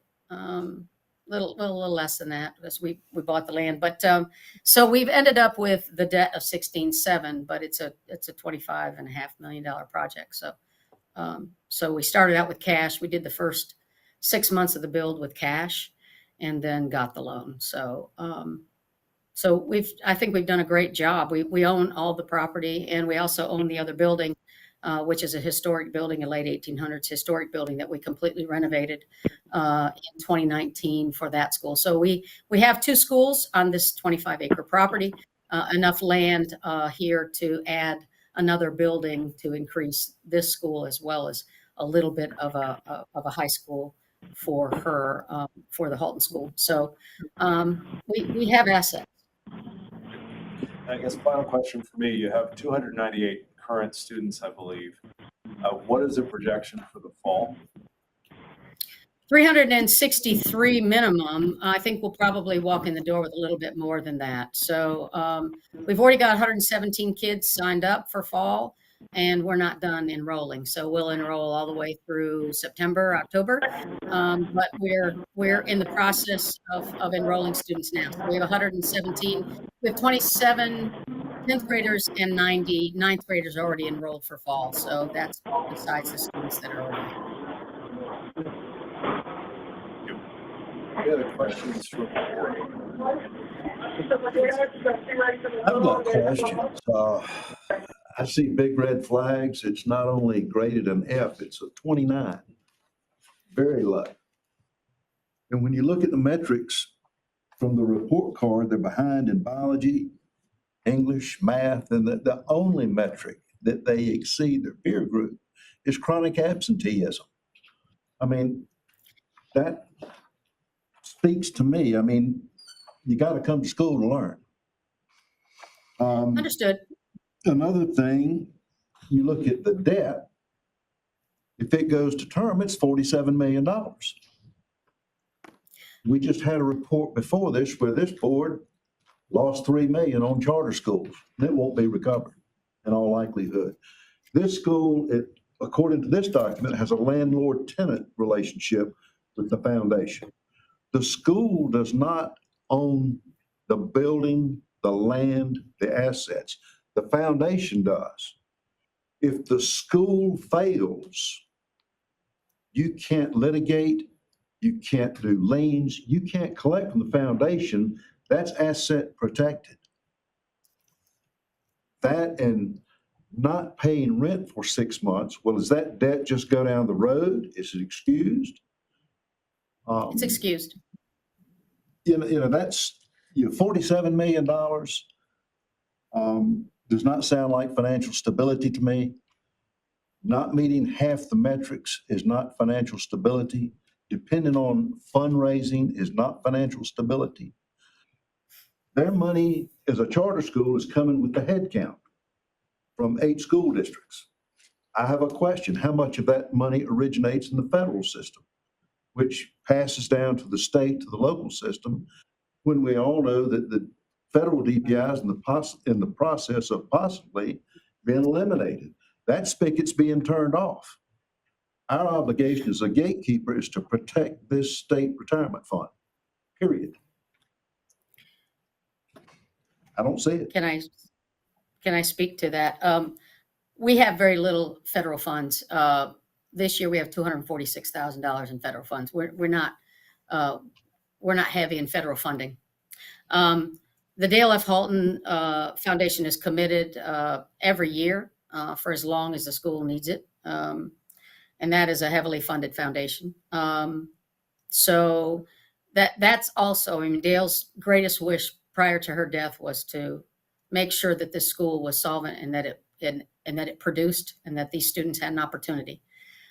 So we have both the foundations, one that will do fundraising, the other that actually will put funds in every single year for as long as the need exists. But fundraising aside, I mean, we didn't even ask the parents to give this year. We knew we needed to do that on our own because of the types of students that we have here. We're brand new in a concept that is not utilized much through this state. We are a brand new concept school. I would ask that you give us just a little bit more time than you would give your traditional schools. Most schools can open with many more students than we could. We needed to get this model right. And it's going to take us 3 to 4 years to get the model right, simply to make sure that we have every really strong instructor we need on the trade side, which right now we have strong trade instructors. But give me a chance to get a couple more in a couple of new areas to get this school full of kids, because we're a small, very, very small charter school, and that's not typical. Most schools are able to start out with more children, but we really have to get this right, or else this model is not going to exist and be shown across the states. I've got a group of people coming up from the coast in North Carolina that want to look at this school. They want to try to put another charter school, another trade school in North Carolina. I want us to show a pathway to having trade schools, but it's not easy to do because of the way that schools have been run in North Carolina. And how they've been judged.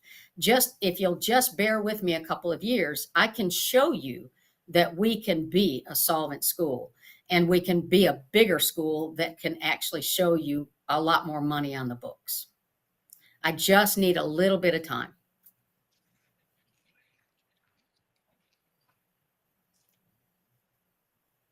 Questions board members have?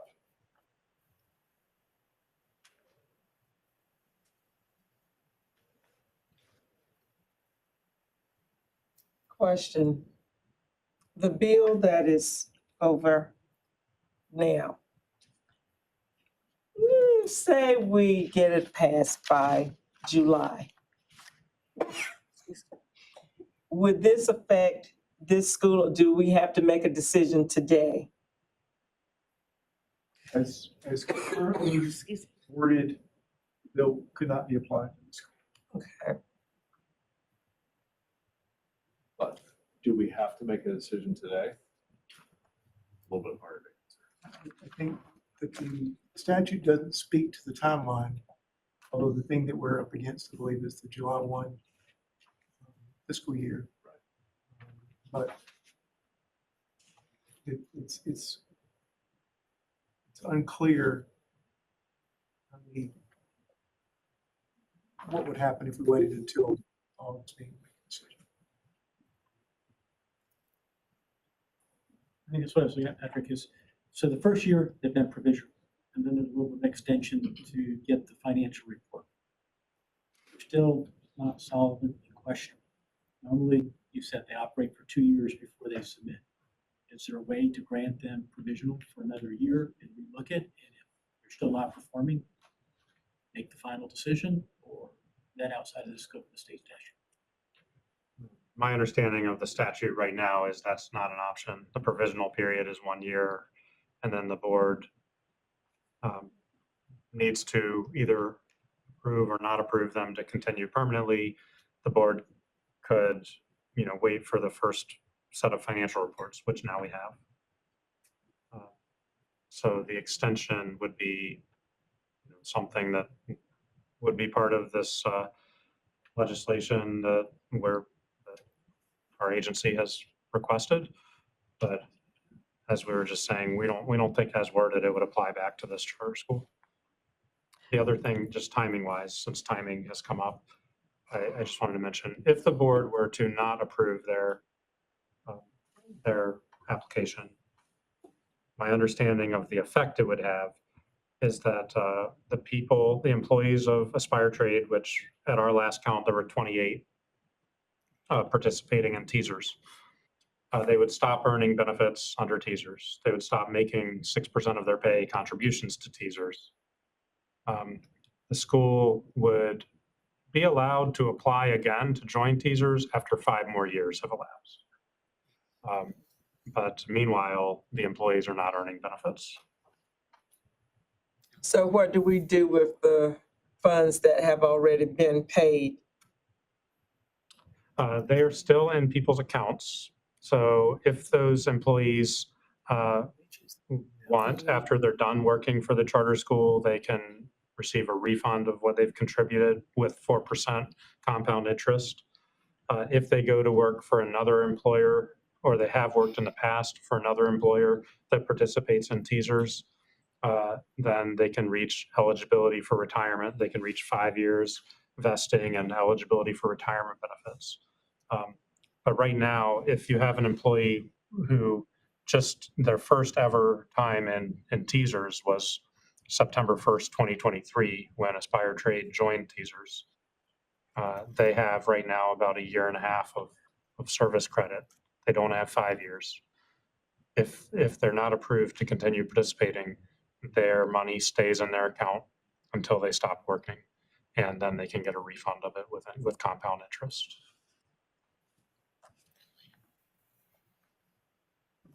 Do we have any situations within the retirement complex where we have a guarantor of pension contributions that's not a member of the system? In other words, if we asked the foundation to guarantee it and they were willing to do it, is that something we can do and have done?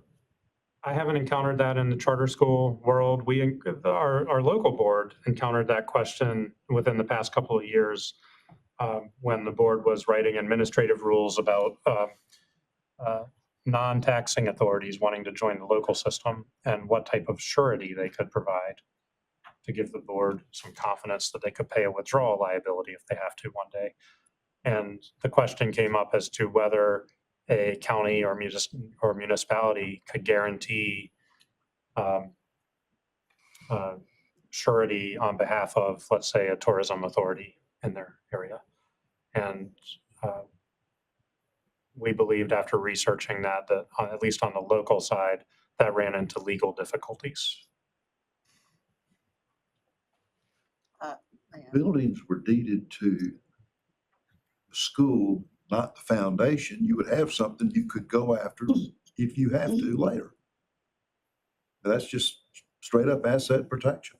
It's like an LLC or a trust or anything else. You're insulating it from loss. I do know that trade schools are extremely important in today's society. And I do know that some of the schools, public schools, are already doing academies or something that they're doing separately. So I don't know if she could somehow do that with a public school or something. I don't know. But I am concerned with what's being said here and with our responsibilities at this particular time. I just wish that there were just a year that we could have them come back or something, but it says 5. So I don't know.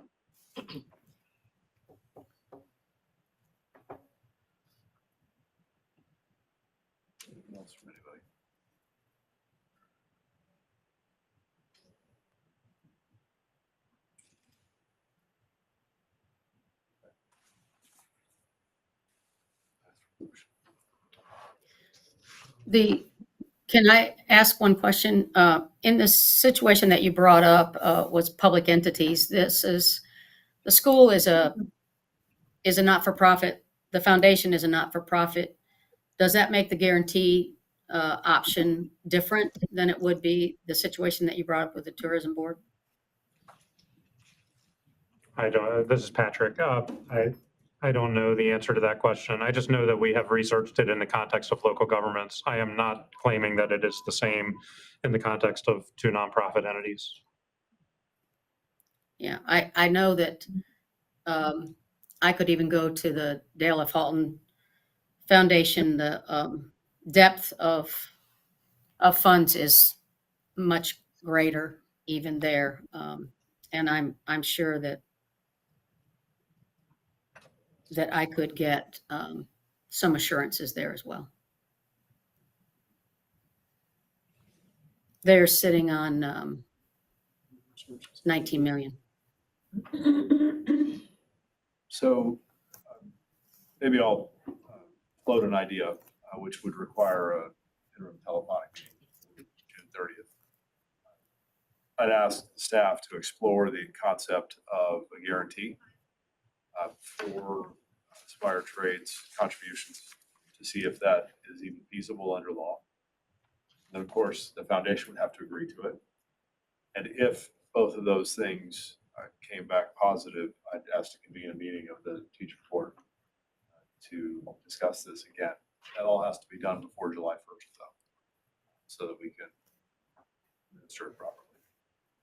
Is that something that there are obvious objections to from teachers, board members?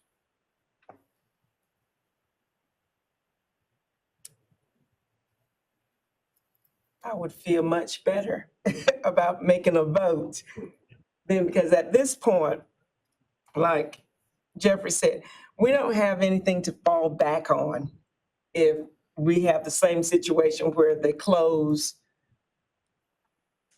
And for our responsibility, you know, I don't want that. Make an exception for a worthy cause, truly worthy cause. Yeah. You make that exception now, you open the door. You might as well not have standards.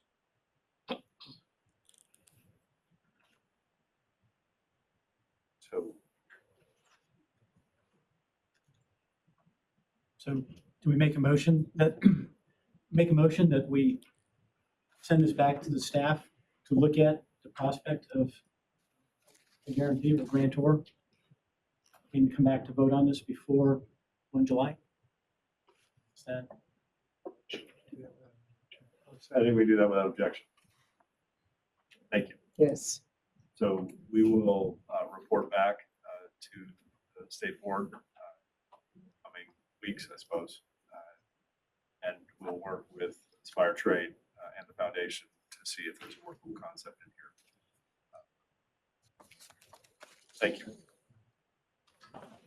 Thank you.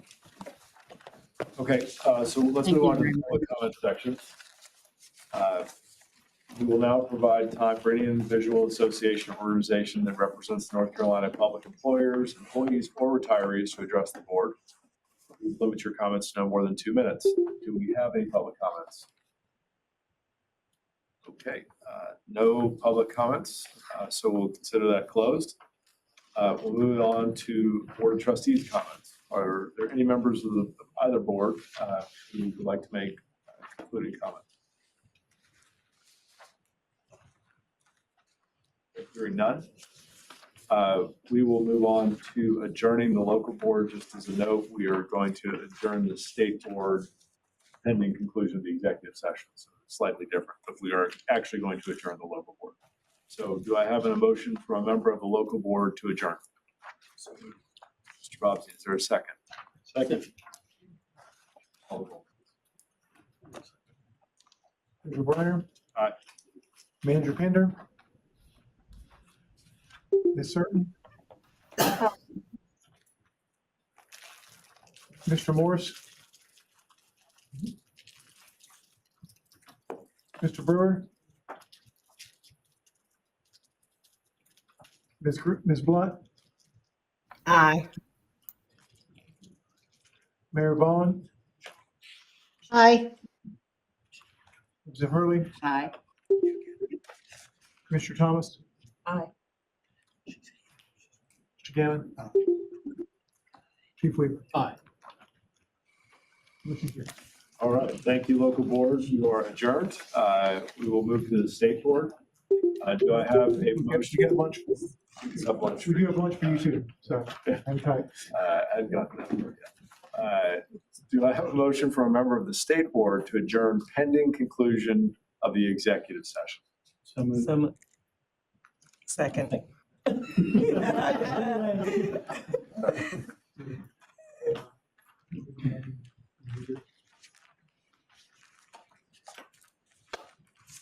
Treasurer Briner. Aye. Mr. Winston.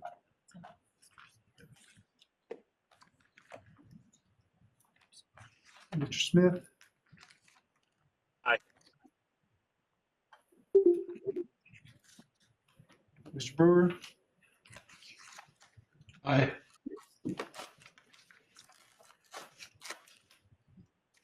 Ms. Blunt. Aye. Representative Hurley. Aye. Ms. Meyer.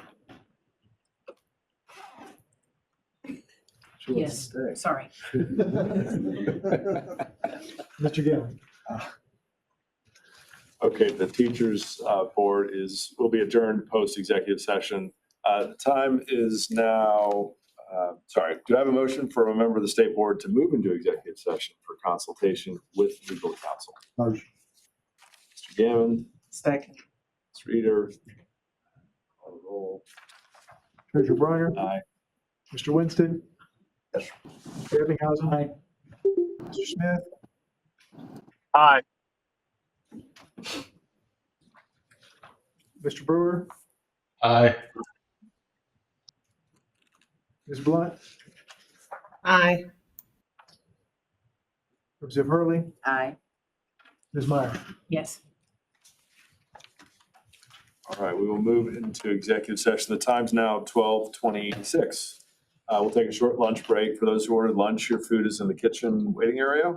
Then executive session will take place in the Kitty Hawk Conference Room at 12:40, so in 15 minutes. For members of the state board that called in or used the GoToMeeting link, please disconnect and use the separate Teams link to join the executive session at that time in essentially 15 minutes. Thank you to our local board members, and we'll see you upstairs. State board. Thank you. The time is now 1:25. The executive session of the state board has been concluded and the doors of the Kitty Hawk Conference Room are open. Without objection, the regular quarterly meeting of the Board of Trustees is now adjourned.